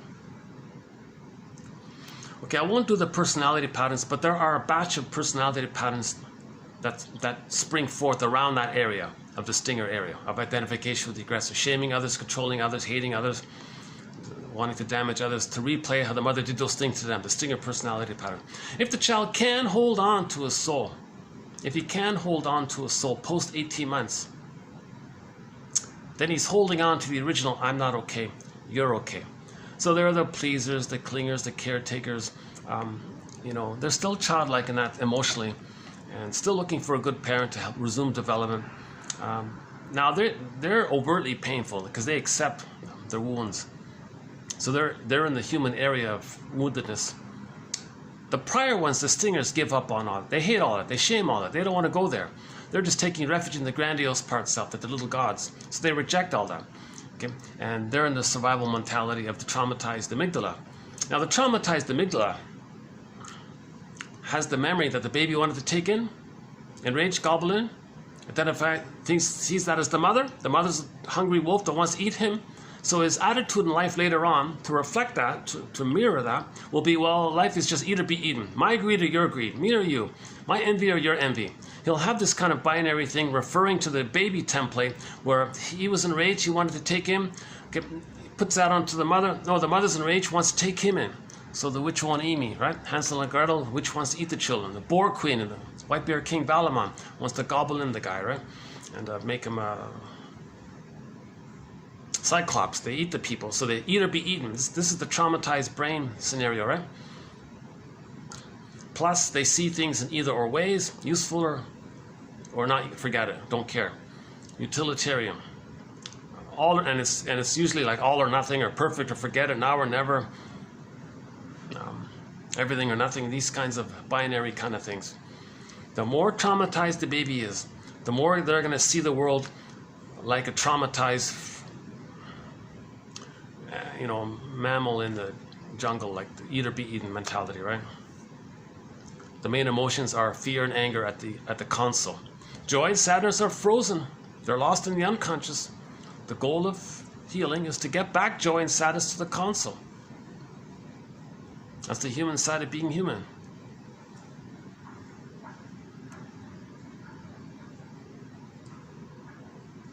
And we evolved to that place. We evolved to Homo sapiens. We evolved to that.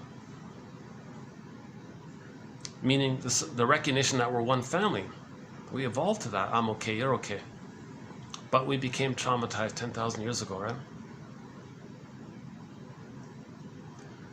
Okay, so we have a whole thread on Homo bodoensis being an earlier version of us, and then developing to Homo sapiens. So we were in a good state, actually. Long life, healthy, relaxed, good temperament. The worst it got, they said, was maybe some little squabbles over relationships, like mates and all this. But there were no over-the-top psychotic traumatized memories compulsing the person to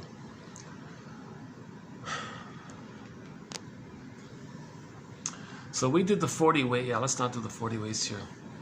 Oh boy, this video, I really kind of dragged on with this video, didn't I? I thing is, I'm feeling some anxiety here today. I'm really feeling too much anxiety today here. Let's take a look at this nice peaceful image here. This nice cool pale blue image. Let's play a song as a musical break here, and then maybe I'll feel better after the song. Hold on a sec.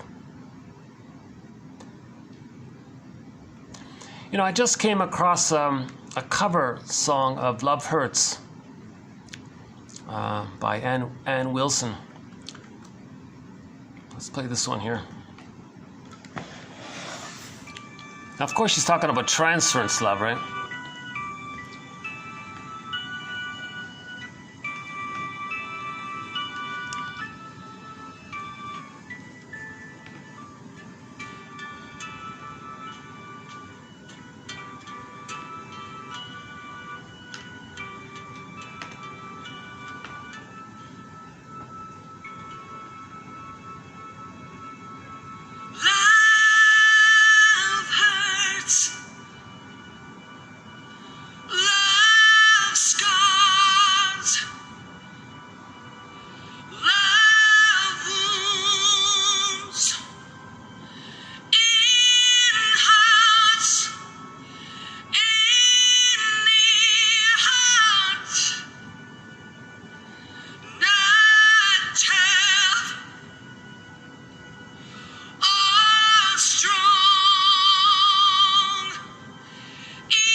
Dan McCaffrey is really the only singer who can sing that song. Oh my God.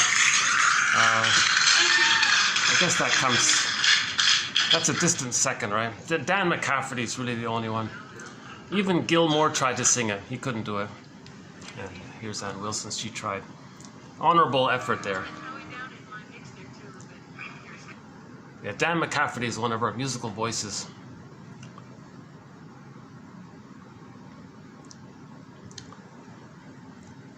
Maybe we'll get into today's quotes then.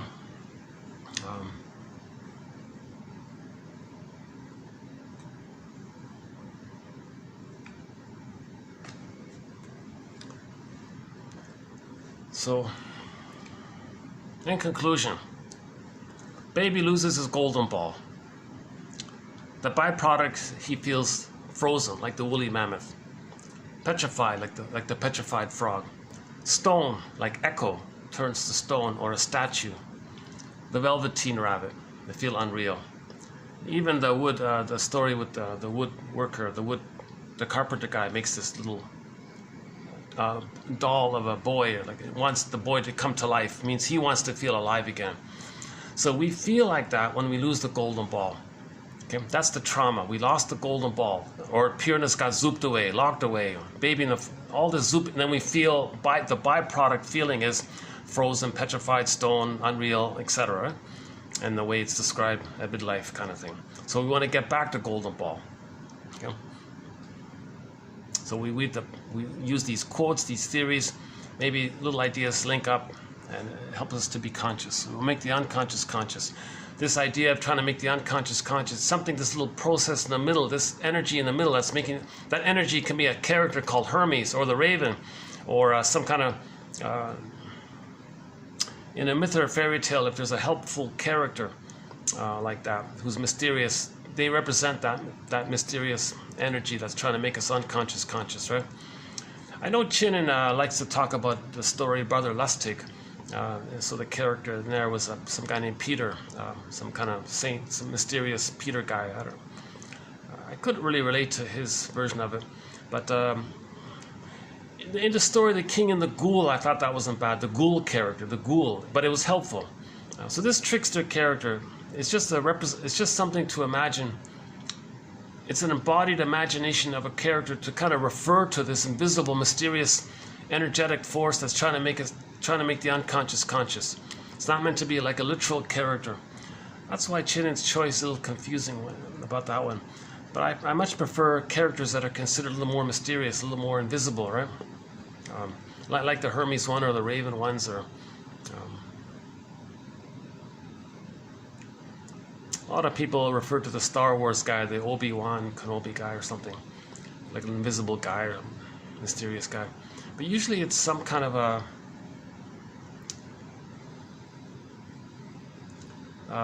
mysterious, they come and go, you don't know where they are, they appear when you need them.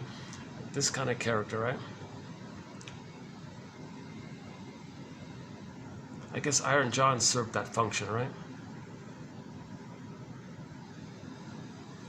Let's do that in the future. Let's compile a list of various characters that represent the personification of this Hermes character-like force that's making the unconscious conscious. Let's have a list of that.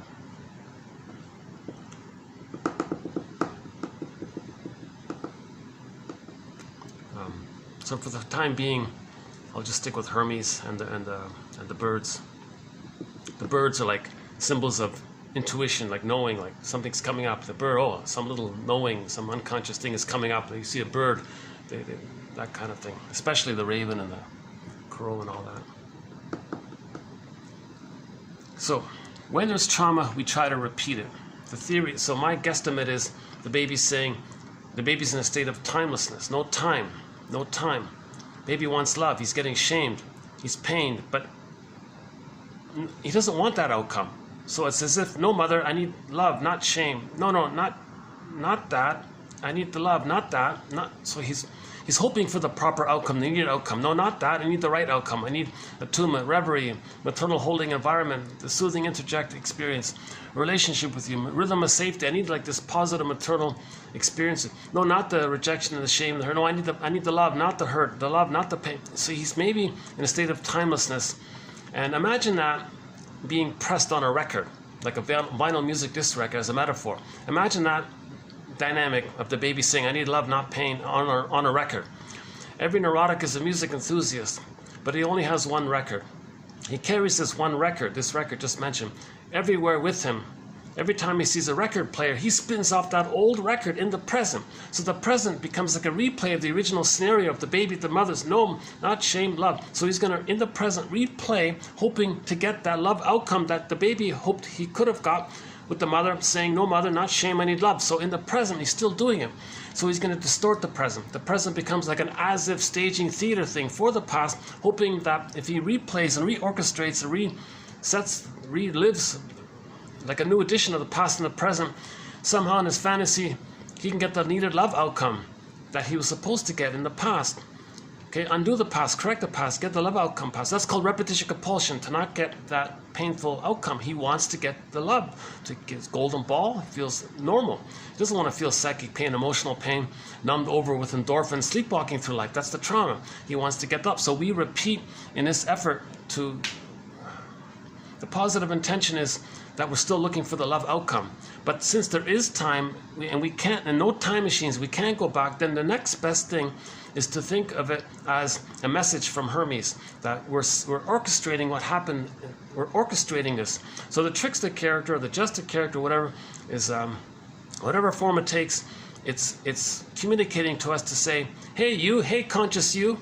So the unconscious self, or the puppet master, let's say, is saying to the conscious self, so let's just keep it simple here. So the unconscious self is saying, or the inferring mind, okay? So the unconscious self is saying to the conscious self, hey, you conscious self, I don't have vocabulary, I don't have words, I can't communicate to you in language, but I have a memory of the interaction that took place. So I'm gonna get you, like a puppet, to orchestrate the present. I'm gonna be a puppet master and get you to do a staging thing for the past. I want you to observe what I'm getting you to do, because I'm trying to tell you that's what happened in the nursery. I'm doing a theater thing in the present for you to see what actually happened in the nursery. Okay, so that's the unconscious is trying to communicate to the conscious. So we're trying to make the unconscious conscious. So this character in there, whatever we call it, and the process in the middle that's transmitting it to us, okay, this is all trying to make us conscious. So we're meant to cooperate and listen and dialogue with the skeleton character, the ghoul character, the raven, mysterious character. Darrow calls it the skeleton character. He says you want to welcome the skeleton character to the fireplace, treat him as an honored guest who had a right to be, who has a right to be, teaching us that there is a conquest of the self, that we can heal. So in the Phantom of the Opera, that's what that was about. The opera singer went into the basement. Okay, the scary dude was just an imagining of her own traits of pain, shame, and rage. She dialogued with herself, meaning that character was her. That was her shadow self, her second self, her secret self, an aspect of her double self. Okay, so it's the one that walks with her, who's not like her, who is her. So she dialogued with the phantom scary dude, meaning she's going to get to know about herself, reintegrate, reclaim what she lost, comes back on stage. She has more of herself because the self is in there. She lost the self. She gets more of the self, hence she's more embodied. Hence she was a better singer. So she made more sense. She was more embodied. She was a better singer. You know, that's the whole idea, that we got a dialogue with the self, right? So Bergler's metaphor for this is every neurotic. Okay, so neurosis is the petrification of an inner conflict that's repressed. Okay, so every neurotic, the neurotic, not living, not enjoying the present, not using our gifts, not being who we're meant to be. This treasure, this, what's her name? Oliver, Mary Oliver. What are you going to do with this precious life? We're unique, like we're meant to be ourselves, right? Or we're meant to heal if we're traumatized and we couldn't be ourselves. We're meant to get on a path of healing if we're traumatized. Okay, so it's dysfunctional to ignore that. It's dysfunctional to still think that we're living in the past. But it's functional to recognize that we're repeating the past as a mirror to know of what happened in the past, whereby the present becomes the presenting past, whereby we learn that we repeat because of the pain we're feeling, whereby we repeat because we know we lost the golden ball, and we repeat and search for the golden ball, and finally when we can get the golden ball, we would stop repeating. And in the process of all this, we're learning about it. That's weaving the basket, weaving the nest to make it feel safe for the feelings to come back. Joy and sadness come back to the console. Miss Core in the underworld comes up. She becomes Persephone, the return of the soul. Right? The daughter in the sci-fi film The Room, she comes back. Right? And the prince gets the golden ball back, and the frog prince, she gets the golden ball back. And Iron John, he gets the ball back, the golden ball. He unlocks the cage and gets back the golden ball. So all these stories are talking about healing. You know? So in the midway, we are repeating to become conscious. So this repetition compulsion is like a mirror. So that's a communication from the inferring mind to make us conscious. So Bergler says every neurotic is a music enthusiast, but he only has one record. That old record. One record. He loves music, but the problem is he only has one record. He carries this one record with him. Every time he sees a phonograph player, a record player, with never-ending fiery ardor, he spins off that old record, replaying the past and the present. So people in the present are going to be misperceived. They're going to be goaded into roles. They're going to be prodded into playing roles. They're going to be seen as peak characters in the past, and they're going to repeat it. If it's the stinger way, they're going to shame others to replay how the mother shamed them. If it's the clinger way, they're just going to prod others to reject them the way the mother rejected them. So the reenactment can take two forms, like the passive and the active, right? So they're just going to keep on doing it until they become conscious of it. Now I found Bergler's original version of that quote, of the record here. Originally he put it this way: every neurotic can be compared to a person carrying around constantly one phonograph record and constantly on the lookout for a phonograph on which to play his only tune. That was his original one, right? His updated one was I like his updated one, but that was his original one. Every neurotic can be compared to a person carrying around constantly one phonograph record, LP, vinyl, music, Victrola, vinyl, those vinyl records, right? And constantly on the lookout for one of those phonograph machines, those players, record players, on which to play his only tune. His only tune. It's called transference. He's going to transfer the past and the present. The present becomes like a new edition of the past, still seeing the present in terms of the emotional past, because the past is unfinished business with the mother. The past means he couldn't know what happened. That means his story is broken. Another image for this is that in the Wizard of Oz, knowledge of the trauma, that's the scarecrow. Loss of the feelings, the Tin Man. The two being like that means he feels disembodied. That's the cowardly lion off in another place. It's another symbol for trauma that way. In this simile, the one and only record represents the basic unconscious neurotic tendency. In this simile, the one and only record represents the basic unconscious neurotic tendency. The phonograph stands for the other person with whom the neurotic pattern can be repeated. That's a good one. They're both excellent. This original one and the latter one. So that's TQ 2644. Excellent quote. Key quote from one of our mentors, Edmund Bergler. Right there, 2644. Every neurotic can be compared to a person carrying around constantly one phonograph record and constantly on the lookout for a phonograph on which to play his only tune. His only tune. Replaying the same thing. Mother abandoned him. He prods women to abandon him. Or, in the more aggressive version, he abandons others to replay how the mother abandoned him. That's his only tune. He's just doing it again and again. In this simile, the one and only record represents the basic unconscious neurotic tendency. The phonograph stands for the other person with whom the neurotic pattern can be repeated. Now, when we're aware of this, if we can catch ourselves doing this, that's a therapeutic turning point. Check out Thomas and Ketchel about a month ago, their quotes. It's a therapeutic healing turning point when we can be aware of this point, because then we know, okay, now I know what I'm doing. Okay, this is trauma. Now my adult mind can now we can be the captain of our soul. Now we can heal. Now we're beginning. Now we're getting somewhere. Now we're healing once you're conscious of this. Okay, let's do some more from Bergler, one of our mentor here, one of our mentors.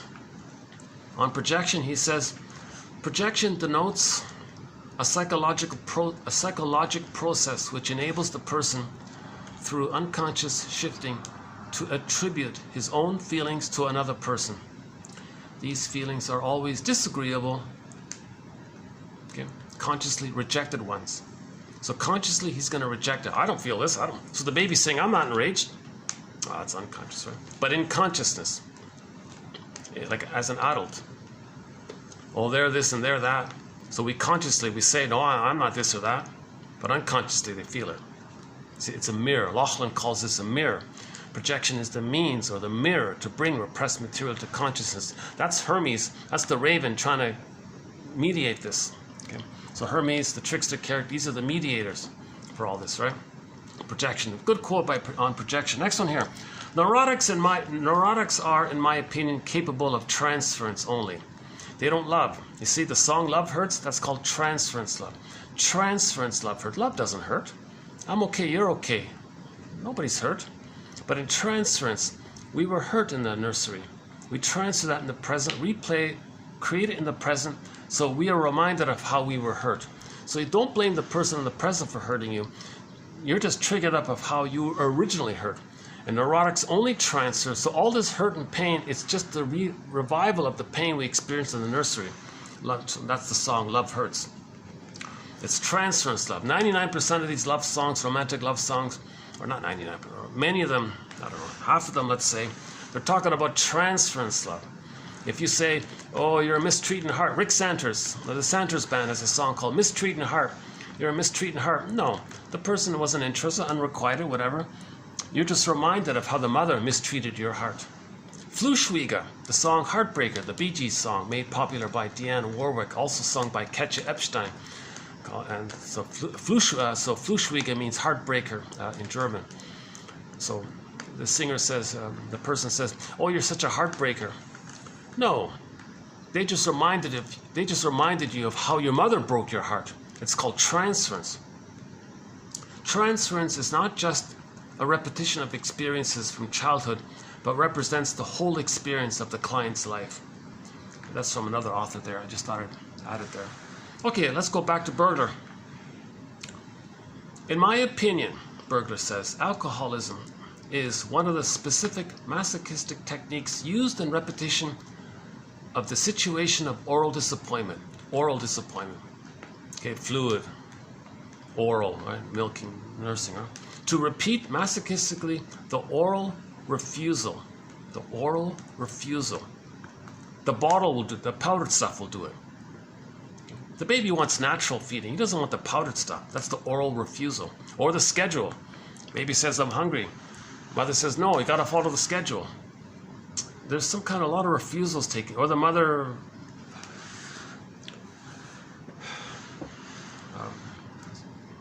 however it is, the mother refused the baby's needs in the first few months. Okay, to repeat masochistically the oral refusal allegedly experienced at the hands of the pre-oedipal mother. Pre-oedipal just means when it's just the two of them, mother and baby, before the love triangle, before the issue. Before 18 months, let's say, basically. Before 18 months.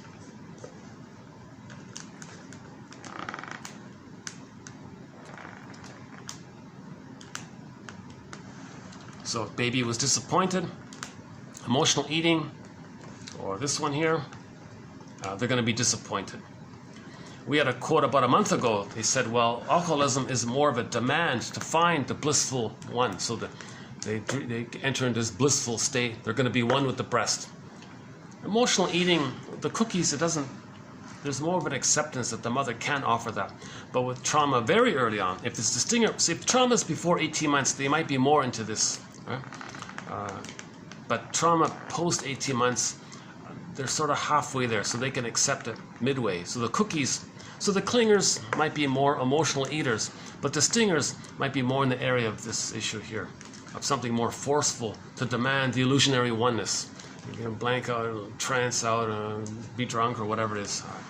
We don't really have a thread on alcoholism. It's not really a quote. It's not really a topic here, but once in a while a quote does come up. And it kind of clarifies emotional eating, which is a thread. Emotional eating is a major thread, the food trance, right? The emotional eating. Baby's all confused, right? Baby associates mother with food, looking for mother, uses food. But the alcoholism is a more angry, it's a more aggressive. Come on, mother, where's the oneness with you? They're going to be disappointed. So if they get drunk or something, they're going to be disappointed. You have to follow up on that one here. Oh yeah, Bergler talks a little bit about the neurotic area. Another tough one here. In some cases, the social factor in criminal actions is either an excuse or, more often, a rationalization for hidden unconscious motives, or the hitching point for the repetition of injustices experienced in reality or in fantasy in the mother-child-father relationship, afterward projected and perpetually masochistically upon society or on the social order in general. So they're going to replay onto society all the trauma and the pain with the mother. It's just transferred. So the present just becomes a replay of the failed nursing experience, the pain with the mother. Bergler had an earlier quote that said that the neurotic one was, if they get a reaction from others, that's the fantasy that the mother would respond to them. Because the mother was like a refrigerator. She was a callous or something, the stone-faced one, right?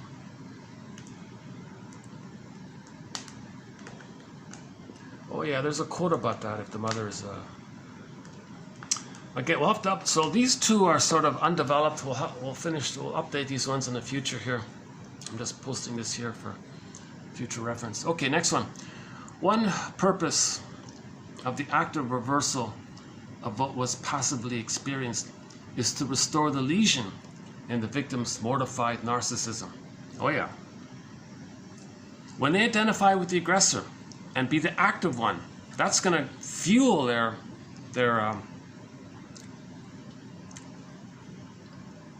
the belief that they're a little god. So cynicism gratifies their narcissism. Cynicism gratifies infantile megalomania.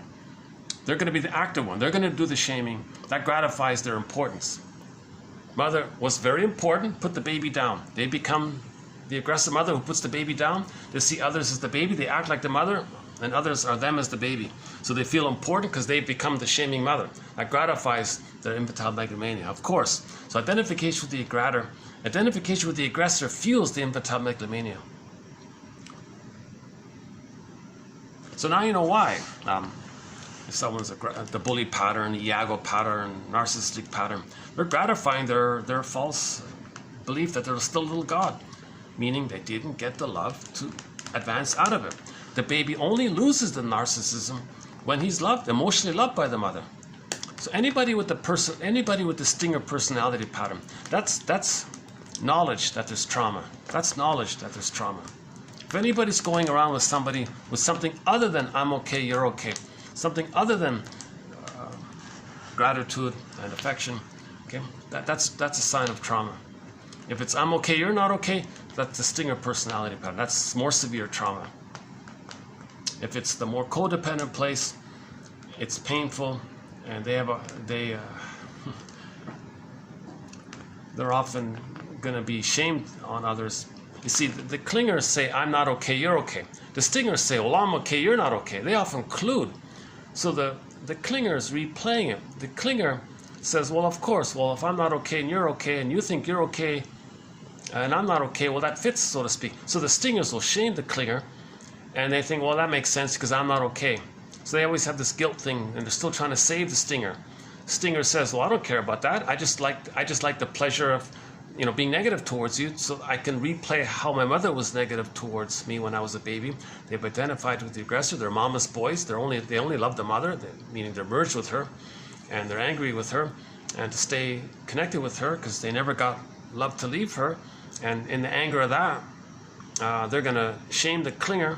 To replay of the mother shame them. Now the clinger, after a period of time, they're going to finally wake up and say, oh my God, I can't save this guy. And at the same time, they're shaming me and hurting me. It usually takes 6 to 7 years. The partner leaves and then finally writes a book entitled Codependent No More. So the stingers and the clingers, they're codependents. they often make the mistake of marrying a stinger because the stinger has this pseudo-grandiosity importance. They're not adults, they're just enraged infants, but the clinger will distort that in a thing called sweet lemons. Oh, they're not sour, they're sweet. They lie to themselves because they want to replay how they were shamed by the mother. So they marry a stinger, the stinger will shame them, that replays how the mother shamed them. The clinger hopes that the stinger can support their development. Not, stinger hasn't even reached their place. So the clingers have an unrealistic expectation to be loved by someone who's more traumatized and angry than they are. But the clingers are wounded. They're like frightened, wounded little children underneath. The stingers just want to hurt it even more because they've identified with the aggressor. The stingers don't want to go there. The stingers can't love the clinger. That's why the clinger finally leaves. Now, when the clinger finally leaves, the stinger says, well, didn't need you anyways. Preserve their grandiosity. They can't more losses. They won't admit the loss. They'll deny. They'll do that by denying the importance of the other, hence a way to deny that there was a loss, hence not needing to face the complication around needing to accept loss because it can't more loss. The psychic structure needed to more loss is differentiation, where sadness can be at the console. But if they're frozen before, if they're still fused, they didn't differentiate. So sadness is still frozen somewhere in the ice mountain. They can't accept losses. So they'll do sour grapes and contempt and all this. Didn't need you anyways, right? So a lot of these songs, are written by clingers. Clingers saying, you betrayed me. Well, the clinger, it's got to be honest, the clinger made a mistake. They just didn't understand that there's stinger personality patterns. They didn't believe it. They didn't know it exists. It's a surprise to know that some people are so filled with such negativity, glass half empty, nihilistic attitudes, such sarcastic attitudes. The clingers are saying, okay, well, I can help them and save them. Because the child is still trying to save the parent, right? The children are always trying to save the parent. Whoops, what's this? Got a little fly here or something. Okay, we'll follow up on that one next time.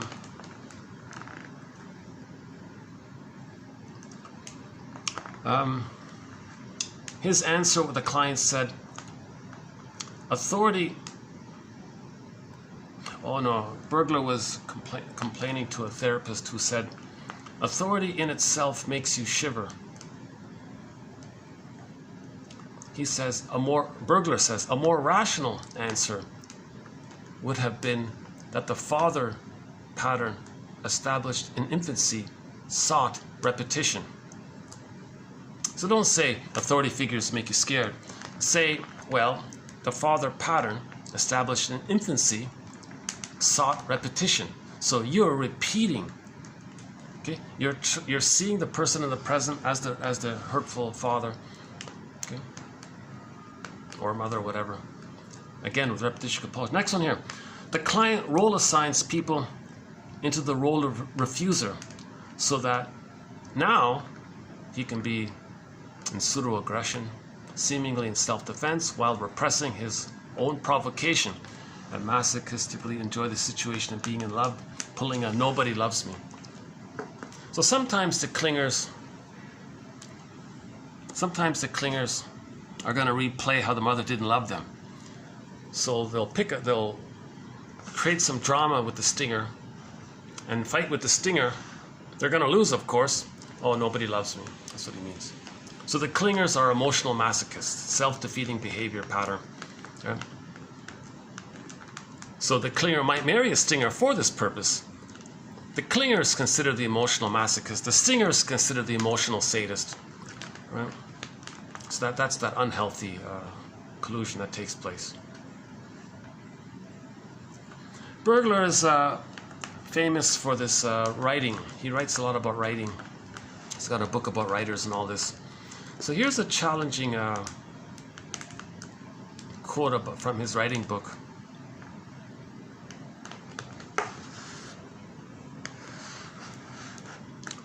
The novelist is no longer striving to fulfill the friendly desire of getting in the repetition of the mother-child relationship, but is rather full of spiteful desire for oral independence. He identifies himself with the giving mother. He achieves oral pleasure for himself through beautiful words and ideas. In its deepest sense, his writing is a repudiation of the bad pre-oedipal mother and the disappointment allegedly experienced at her hands and masochistically perpetuated by the establishment of an autocracy. Autarky.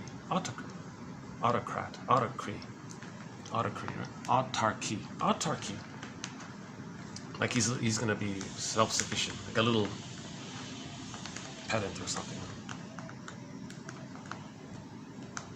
So the author is going to give himself with all importance what he needed. So he'll reject that the mother didn't give him the love. He'll give himself love with beautiful words and ideas, and so he may create a lot of poetry or a lot of ideas, thinking that words equal milk, like beautiful words might be a symbol for milk. So he's rejecting the mother. Okay, mother, you're useless. You didn't give me milk, so I'm gonna do it myself. So that's the autocrat. He'll do it all. So that's just one little sliver of his theory about writers, like the novelists and all this. They're not writing to heal. They're not writing to teach or enlighten. They're not writing. Many of them are not writing in this area. Most of them, he thinks, are writing. They're writing for themselves to give themselves milk. Words equal milk, he thinks. So a lot of these novels are in this area. They're pre-oedipal. They're not analytic in the adult way. Maybe that's why Bergler is not very made a lot of people angry. Bergler helped make psychoanalysis popular. Right? 24 books, 300 papers, the #1 most prolific author of psychoanalysis, direct into the English language. He wrote directly, so his first language is German, but he wrote perfectly in English. The guy was a brilliant mind and very articulate. And somebody posted a YouTube video asking the question, why don't we hear about Bergler? In the 50s, he was maybe like a household name by the sounds of it. Most popular magazines like Cosmopolitan and all the popular main magazines had his articles. His books, people were lining up to see him. He was a very busy guy.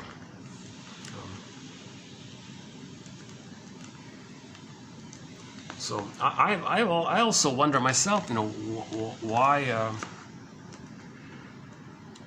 I have one possible idea. Maybe is in that writing book, he offended a lot of authors, right?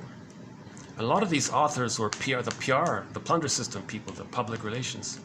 And I remember reading in there, he said, a lot of these, the advertising, these people, a lot of these advertising people, they have a contempt for people. They hate people, he thinks. I thought, oh, whoa, that's a little bit, I thought maybe that was a trigger when he said that.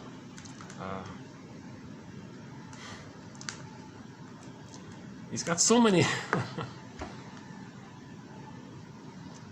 Okay, let's move on. Next one here. What's a cynic? Asks Edmund Bergler. What's a cynic? To use Oscar Wilde's definition, it is a person who knows the price of everything and the value of nothing.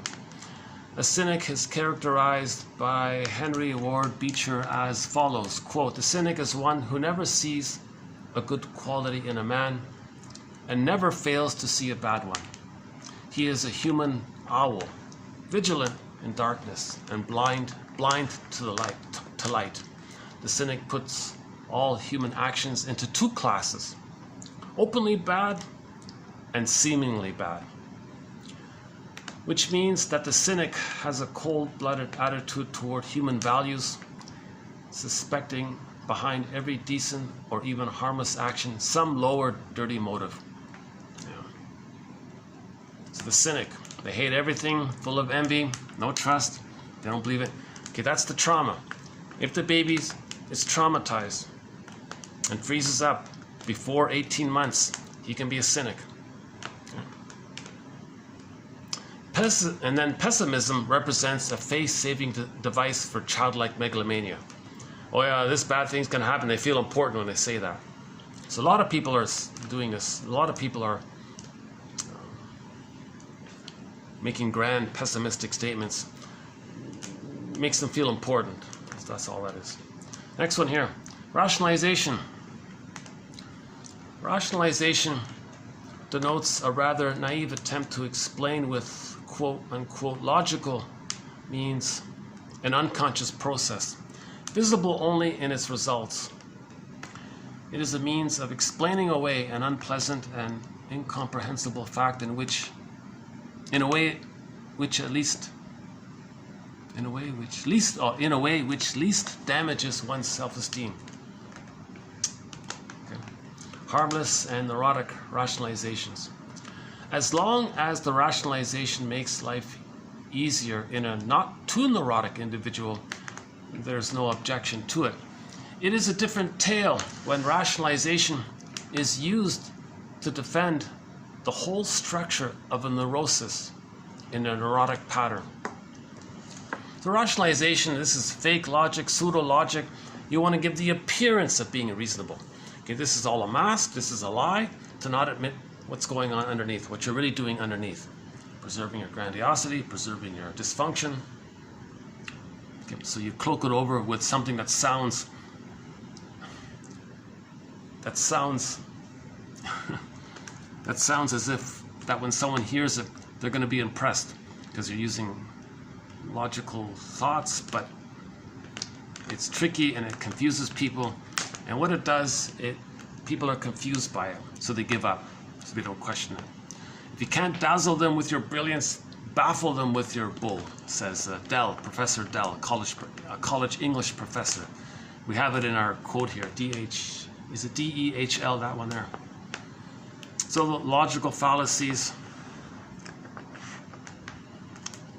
equivocation, imply this, flip it to something else, say something that might distract you, embarrass you, innuendo. You thought that? If you question that, I'll say you thought that. No. So they're using ideas to trick you and to hide you, to hide from you the true reason why they're lying. So rationalizations are lies, basically, often unknowingly, but knowingly or unknowingly, they're lying. But the lies are so-called intellectual that you buy it or give up and don't try to understand what's underneath it. So the purpose of rationalization is to give the appearance. That's the key there. It wants to give the appearance of being reasonable. Like the guy who said, well, it's my greed or your greed. It's not reasonable. No, it's not reasonable. Not everybody is traumatized before 18 months. Some people are traumatized post 18 months. Some people are not traumatized. Some people are traumatized post age 3. So they're not too neurotic. Those who are not too neurotic, he means those are normal people. You're not too neurotic. That's what he means by normal. You're not too neurotic. They don't think in these terms, eat or be eaten. They think that we're all one family. Let's all cooperate. We evolved to cooperate. We're all one family from the Congo, Northeast Congo, of what is now called the Northeast Congo area. We evolved to Homo sapiens, recognizing that we're one family.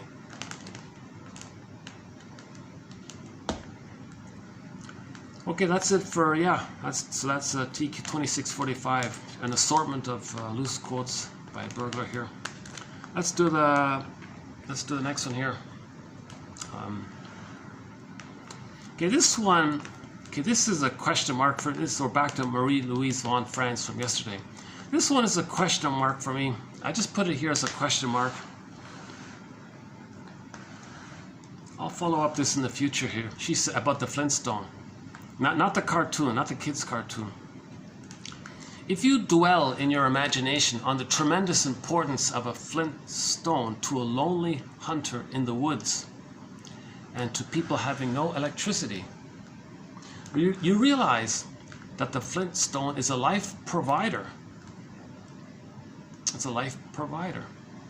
that stone, that dead-like stone, carries the symbol of the spark of life-saving divine fire. Like from that spark, you can get the life-saving fire. So you carry around this what you think is a dead stone, but it can save your life. I guess it can make a fire. And you can have a fire. You can make a fire from a flint stone. So what appears to be this lifeless thing, this stone, provides fire. This flint stone. So from that, okay. So imagine that. Take that image, right? In many stories in North American indigenous peoples, in many indigenous people's stories and myths, for instance, the flintstone is the symbol of different savior figures and represents something saving you. You know, it represents something saving you. So from that, we create stories that something can save us. So we transfer that in general and say, well, there are things out there that save us. That comes from the flintstone, he says. I don't know, question mark here. But if we were hunter and gatherers for 1,000,000 years, maybe. Okay, here's the crows one. Blackbirds, ravens, and crows are believed capable of knowing the future and of telling the hidden truth. In part, this evolved from ravens and crows. Since ravens and crows often assemble in places where some conflict takes place, or on a house where someone is dying or ill. Many crows or ravens frequently assemble in a place. When many crows or ravens frequently assemble in a place, people say that someone will pass away, and that the crows know it. The crows know it. From that hook, from that little clue, from that little, like a projection hook, mote beam projection, from that hook came the projection that they knew the truth and the future. Birds represent that invisible truth of the unconscious. Birds represent intuitive hunches. So their stories to refer to unconscious knowing, they would pick the bird. Because originally they projected that onto the idea that the bird knew things. Like the crow knew that somebody was ill in the home or something. So a lot of stories come from a lot of this. The ravens have a more general quality of being neither good nor bad, just nature, pure nature. They express the truth in a way similar to that of the expression of the unconscious. An expression from the unconscious is not meant to be judged as like good or bad. It's a part of you that's hidden. Don't say it's good or bad, it's just a part of your identity. So the raven is meant to be seen in that way. It's just something unknown that's coming to your consciousness. See, indigenous people had a more positive association with ravens and crows.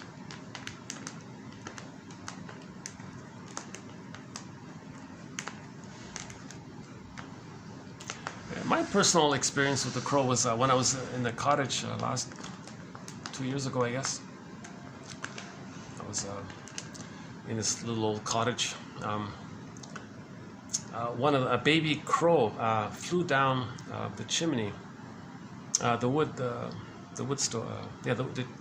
wood stove chimney, and he flew down into the wood stove in the basement, the wood stove. And he couldn't fly up, like it was blocked.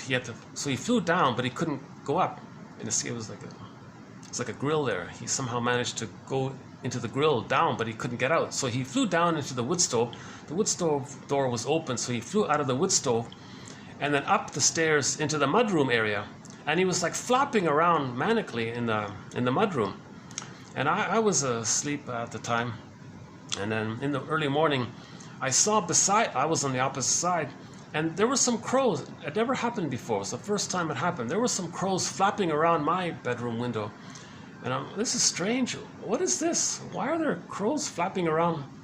I don't get this. Very strange. So I got up to check out what's going on with these crows here. What are they doing? Why is this happening? So I looked around and finally realized, oh my God, they're little buddies flapping around in the mudroom. I don't know if it's a coincidence or if they were just trying to get my attention.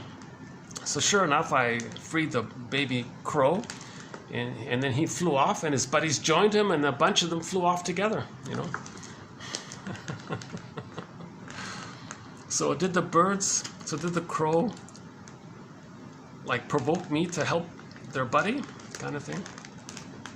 So I might project, geez, they're pretty conscious, intelligent birds. They can figure things out here.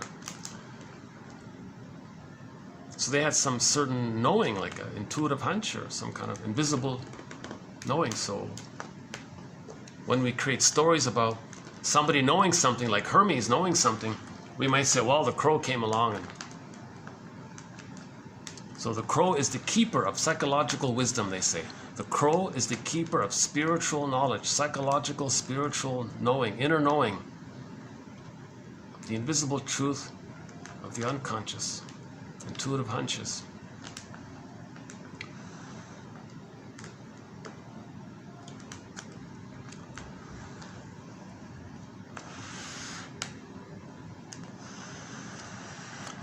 Well, the quotes are posted below. This has not been one of my better videos.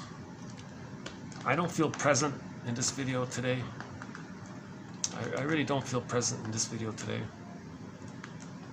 But I will still post it, mainly because I want to get the quotes out. And this will be part of the file, the 1001 Windmills of the Mind Encyclopedia. These quotes here, 26:44-6. So ultimately, I like the idea that there is this collection of insights from psychoanalysis, right?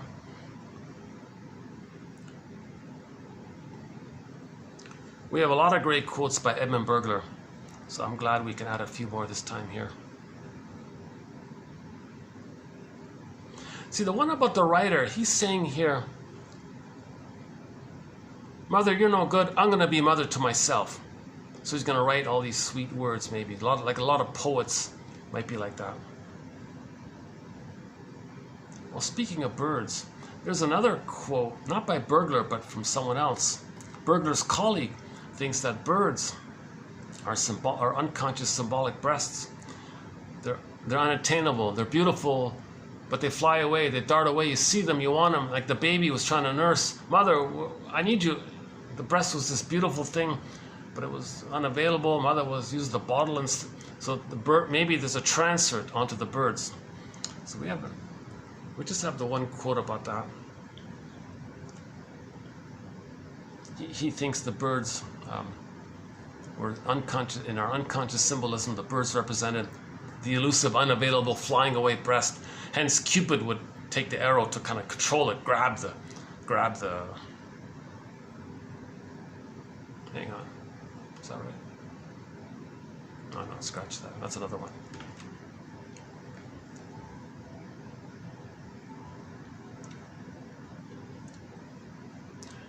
I think my favorite one here is still the first one here. Every neurotic can be compared to a person carrying around constantly one phonograph record and constantly on the lookout for a phonograph player on which to play his only tune. That's neurotic. In this simile, the one and only record represents the basic unconscious neurotic tendency. Okay, the unconscious neurotic tendency means we repeat the trauma, carry it into the present, and reorchestrate it into the present to symbolize what happened in the nursery. That's the unconscious neurotic tendency. So the player, the record player, the phonograph player, the Victrola player stands for some other person with whom the neurotic person and his neurotic pattern can be repeated upon.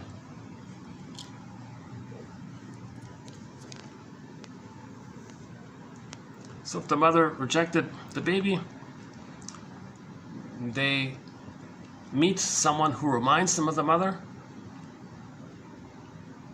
they're going to coax them to reject them. Why don't we play that song here? So yeah, I'm going to play a short song called If You Won't Leave Me, I'll Find Somebody Who Will, which I think sort of conveys this idea of repetition compulsion. It's only 45 seconds long.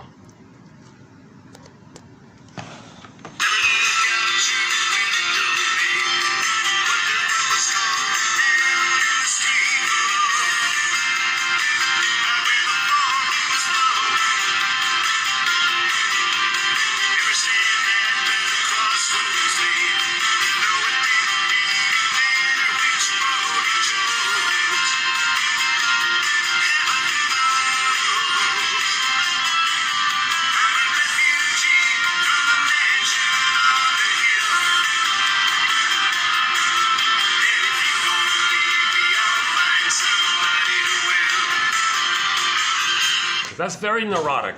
Very neurotic. All right? He can't love a girl. He finds a girl who likes him. He just can't consider it. He wants to replay his only record. What's his only record? The mother abandoned him. He wants to coax her, goad her, prod her to leave him, abandon him, to replay his only record where the mother abandoned him. One day the woman said, "No, I'm going to help you. I'm going to stay here." He said, "I can't relax in this kind of mutual way. I haven't reached that place. I'm still in battle with the mother. I have unfinished business with the mother. So if you won't leave me, I will do the rejecting. I'll regress to the stinger place, reject you the way my mother rejected me, and then I'll go back to my clinger place of goading women to leave me because she left me." Okay, so that's the two ways the reenactment or the record can take place, sort of the passive and the active one. Huh? The passive one is more the clinger one, it's more direct. Mother abandoned him, so he coaxes women to leave him. Makes himself unappealing, difficult, gives her impossible tests. You know, it's easy to do, not return their calls, frustrate them. Finally, they're going to give up. That's his agenda. He wants to replay how the mother abandoned him, failed him, that kind of thing, right? Now, if the woman is, you know, sort of broad-minded or something, wants to help the guy or something, likes the guy in other ways, let's say, he says, "Well, you know, I can't appreciate this. I can't appreciate a kind of a normal dynamic of mutuality. So under the stress of that expectation and being reminded of my inability to love, I'll regress to the stinger place and do what the narcissists, the Don Juans do in all this. I'll reject you to replay how the mother rejected me, and then go back to goading women to reject me." So those are the two ways.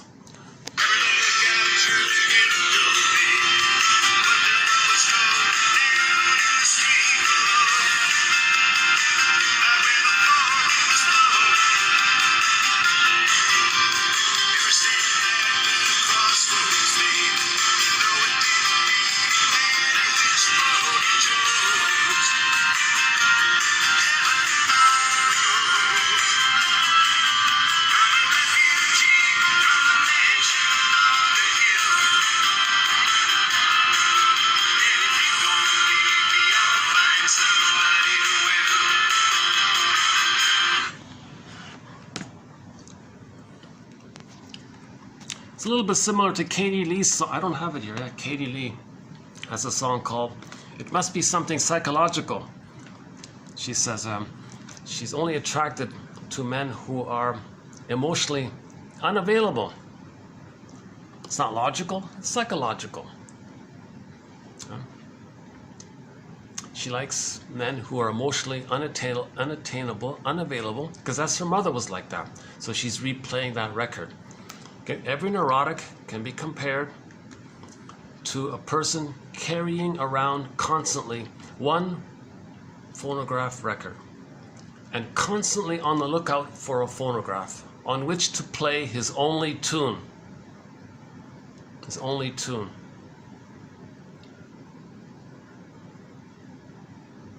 It's frozen, it's a petrification, It's unfinished business, a lot of psychic pain. He wants to replay it. No mother, I need love, not the shame. No mother, I need love. So he's going to just orchestrate it, replay it, hoping that one day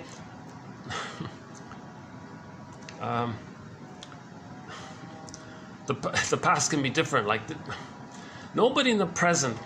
Let's go back to this song here. Let's say the woman. Let's go back to this song here. This song here. Let's go back to that song there. Let's say the woman says, "Oh boy, this guy here is prodding me to reject him, to abandon him. I see what's happening here. He was rejected by his mother here. Okay, I want to help this guy. So I'm going to invent a time machine." So she's thinking to herself, "I'm going to invent a time machine. Trick him into the time machine. The two of us will zoom back to the nursery." The woman says, "I'll be the good mother breast. He'll be the baby again. And I'll provide the love that he needed so he can get the wiring of I'm okay, you're okay. He'll get the structure of I'm okay, you're okay. So he'll get that. Okay. And then we'll hop back in the time machine, come back into the present. I'll be me again, and he'll be himself again. We'll morph into our respective adult places in the present. Then the guy will say, oh, you like me? I like you too. We can enjoy it's mutual. He can accept the relationship. He can accept love, right? So no woman can do that. No woman can change a person's past. No woman can be the good breast that was needed in the nursery. No person can be the good breast. But that's what repetition compulsion is all about. It's hoping that somebody or something or someplace or something or some event or something can be the good experience that was needed in the nursery. It's impossible.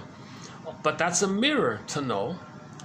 Okay, that's a mirror or a message from Hermes or the raven.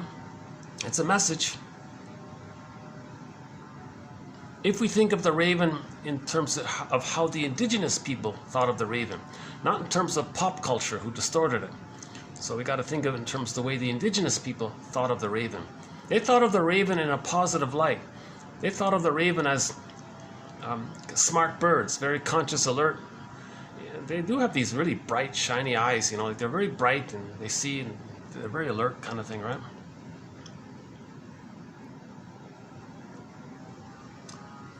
Okay, what else? Projection. Neurotics are only so yeah, Bergler says it. Neurotics don't love. Neurotics don't have I'm okay, you're okay. They're either going to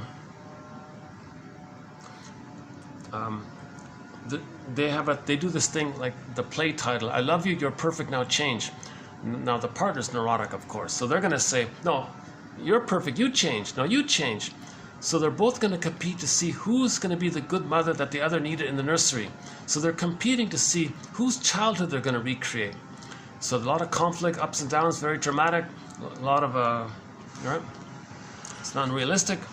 No one can be the good breast that was needed in the past. So these marriages rust out, become like sour milk, or at best become very devitalized.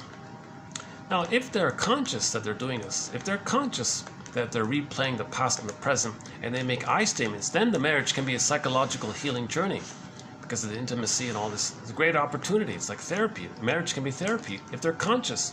So to make it conscious, one good place to start is TQ 2360 on how to make an I statement by Susan Campbell. That's a good starting place, I think. If they make I statements, now her I statement is way beyond this Mr. Henrik's guy. That stuff's fluffy. It's too superficial. It's too fluffy. It's not going to work. He's just like a teaser introduction to it all. If you limit it to that, it's not going to work. At least do it in the way Campbell is offering. That's more in the gutsy area, right?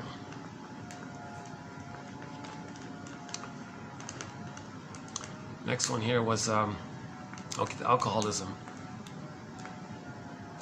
The other quote we had about it was alcoholism was more of a demand that mother be there. So they get drunk, oh, there's this blurred feeling, the way is blurred with this imaginary thing, something like that. I don't know. That's a question mark there. We don't really cover that.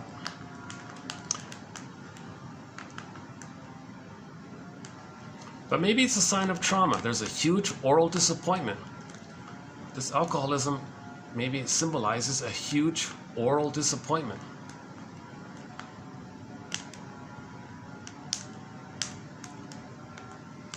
Okay, the criminalic one we'll have to update. Oh yeah, identification with the aggressor fuels the infantile megalomania. If you're going to be the active mother, powerful aggressor who shamed the baby, you're going to act like that onto others. That fuels your fake. This is not real self-esteem. This is the false grandiosity. That's the search for glory. That's not self-esteem. Self-esteem is you got to have a self, but to get the self, you got to differentiate from the mother. Then you have a self. If you don't get love for the mother, you don't have a self. So there's no self-esteem because you need a self for the self-esteem. It's a common idea mentioned in many self-help books. When you talk about self-esteem, what are you talking about? Are you talking about this narcissistic grandiosity where you're a little god? You call that self-esteem? No, that's the grandiosity. That's not self-esteem. You need to have a self for self-esteem. To get the self, you got to forgive the parents. Go on the healing journey of understanding your parents and understanding their situation, how they didn't know it all, they couldn't do it all, they would have if they could have. They may have been traumatized. Now, if they're traumatized, now you understand their compulsions. What are their records? What are they repeating and replaying? If your mother and father are traumatized neurotic, then okay, they're carrying around constantly one phonograph record and constantly on the lookout for a phonograph on which to play their only tune. So if the parents are neurotic, they're just replaying the past and the present. So if the mother's traumatized, she may shame her own baby to replay how she had been shamed by her mother and her repetition compulsion. So understanding this means there's some forgiveness if we understand. Understanding leads to empathy, and forgiveness leads to healing. Okay, a good place to start is Bruce Springsteen, Independence Day, Toronto. Let me just play it here. Let's bring that up here. Hold on a sec. Just listen to the introduction that Springsteen gives to this song. Here it is here. Fathers and sons, fathers and sons, fathers and sons. Independence Day was the first song I wrote about fathers and sons. It's the kind of song you write when you're young and you're first startled by your parents' humanity. You're shocked to realize that they had their own dreams and their own desires, their own hopes. Maybe didn't pan out exactly the way they'd have liked. And all you can see are the adult compromises that they had to make. And you're still too young to take notice of the blessings that some of those compromises brought. And all you can see is the world that they seem locked into. And all you can feel is their desire to escape. Well, I had a simple setting for this song. It was just a late night conversation around a kitchen table between two people struggling to understand one another.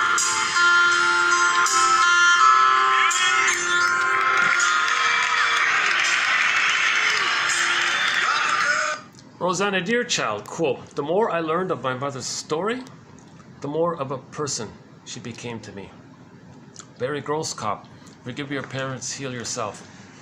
To honor your parents, you got to know their psychobiography. You got to be detective, psychological detective, and find out what's on their record. What's the one record they're carrying around? Then you can forgive your parents. Now you understand them. Understanding and forgiveness are synonymous.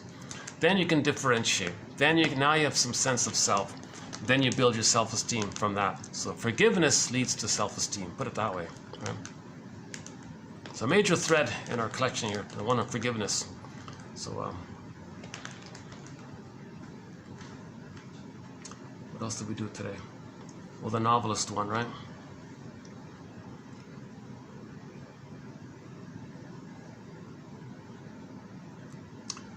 Oh, yeah, we mentioned that one, the novelist one. So the novelist, he's saying here the novelist denies the frustrating mother, and he's going to be the good mother to himself. It's like he's feeding himself kind of thing with these words.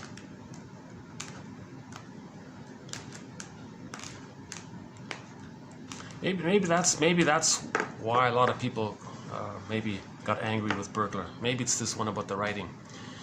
He's famous for the phrase writer's block.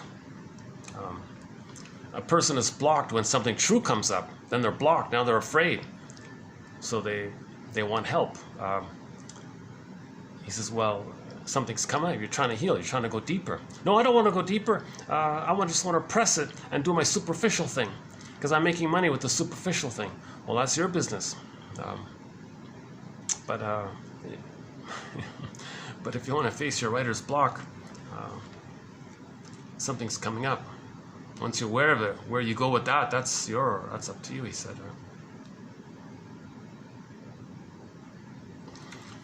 I wish there were, like that Springsteen song, I wish there were more psychological introductions to songs, right?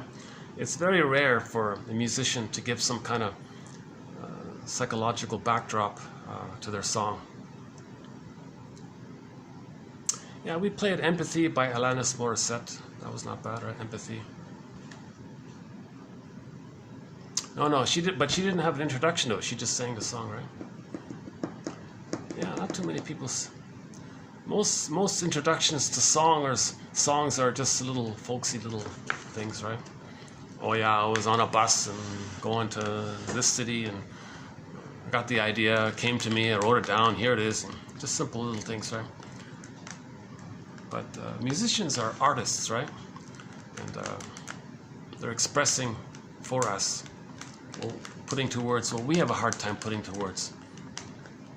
So that Independence Day, he was clarifying that as a youth, he sought physical Independence Day from his dysfunctional family, but he didn't achieve emotional independence. Late in life, what's that, 2012 or something? He's talking about emotional Independence Day, where he forgave the parents. So he said in a song, your parents, you know, they're people, dreams, didn't pan out, and you know, still some blessings from them, but you didn't realize it, he said. So now he's seeing the two sides. It was painful, disappointing, still some benefits. Try to see the two sides of the parents. Be realistic, see them as people, see them as traumatized people. There's a 90%, there's a 90% chance that your parent, that one's parents are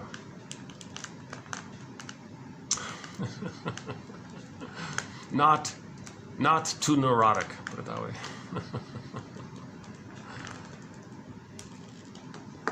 Bergler says the healthiest people are, he sometimes calls them just mildly neurotic or not too neurotic. He says that's as healthy as people get.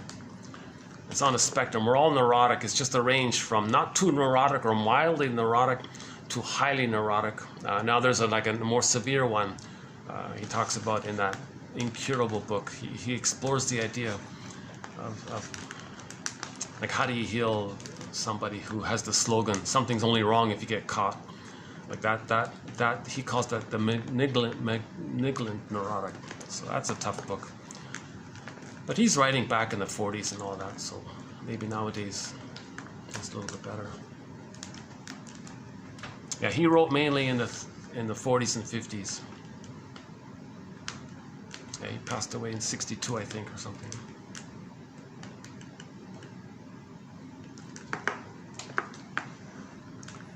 Okay, this video is going to cut out maybe in about 7 or 8 minutes. So I'm just wondering if we should just play another song here.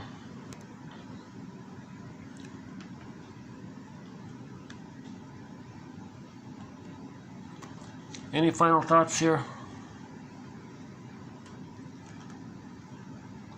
Hey, since I'm in this quiet room here, maybe I can play a song that we haven't played in a while.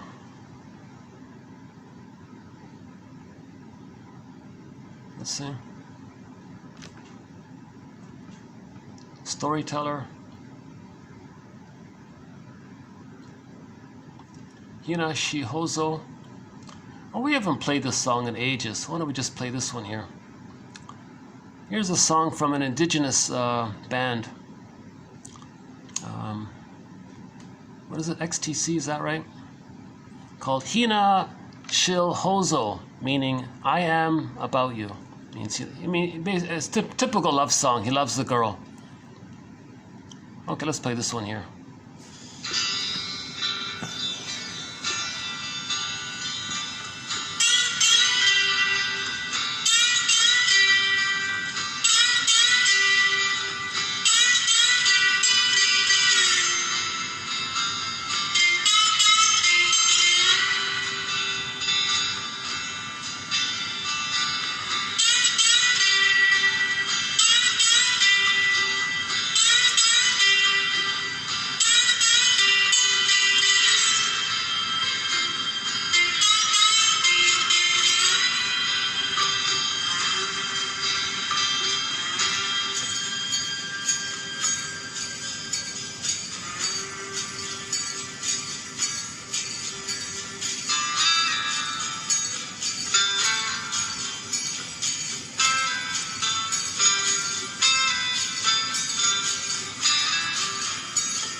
Okay, so thanks very much.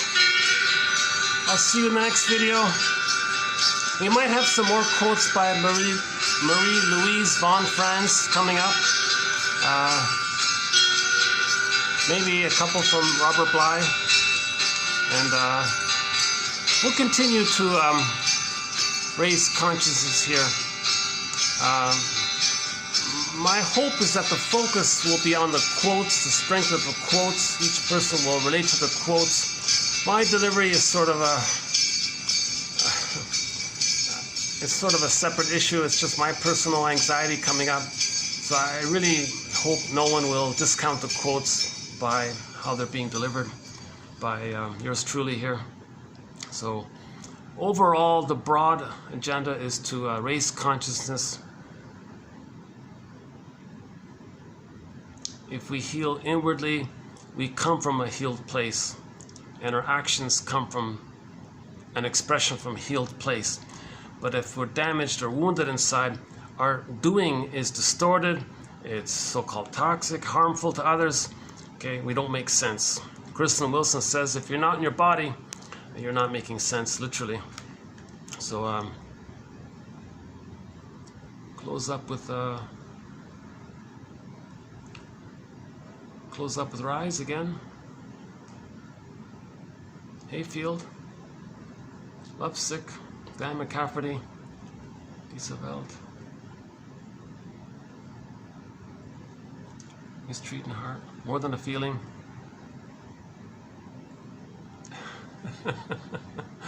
Looking for an ideal song to close up with here. Okay, let's finish up with some Street Heart, one of our musical voices, Kenny Shields from Street Heart, song called Star. Let's just play, at least play a part of it.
Healing can be a sweet ride.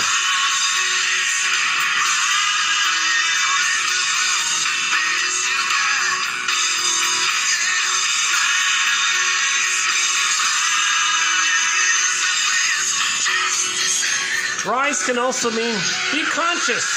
Be conscious. Rise means be conscious. That can be a sweet ride, a healing ride. That's a choice point as well. I'll see you in the next video. Thanks very much.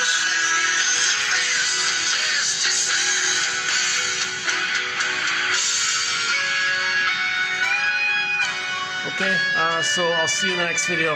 Bye for now.